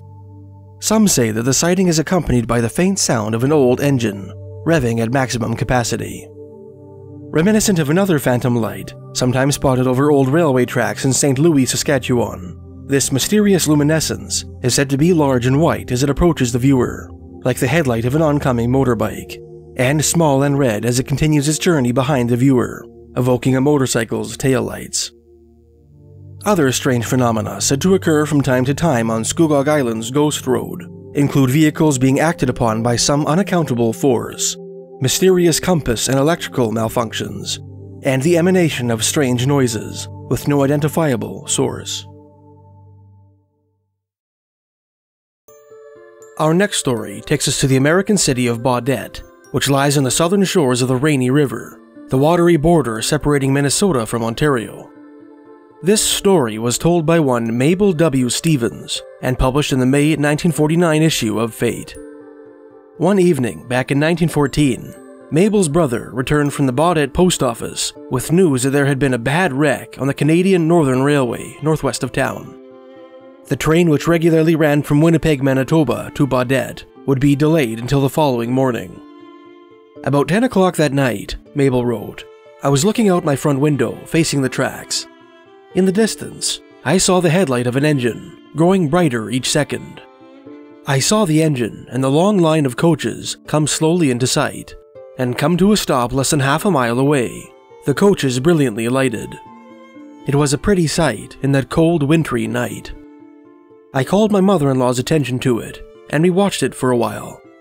We could see no passengers. The coaches seemed to be utterly empty. Then suddenly, the lights vanished. The next morning, Mabel and her family learned that the train they had seen the previous night had not been the train from Winnipeg, which finally arrived in Baudette at 9 o'clock. There had been no train, Mabel concluded. What we saw was a phantom, but certainly a very plain one.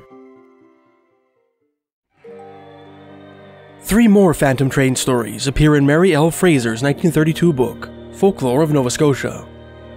In one of these stories, an invisible train could be heard rumbling over the fields at Maybo River, not far from Cape Maybo, where the phantom carriage was seen, years before a railroad was built through that very area. In another story, residents of the village of Barachois, Cape Breton Island, used to watch a phantom train gliding around the headlands of Broad Door Lake. Every coach was lighted, but no people could be seen, Fraser wrote, paraphrasing the words of a witness who claimed to have watched the phantom every night at 7 o'clock for a whole month.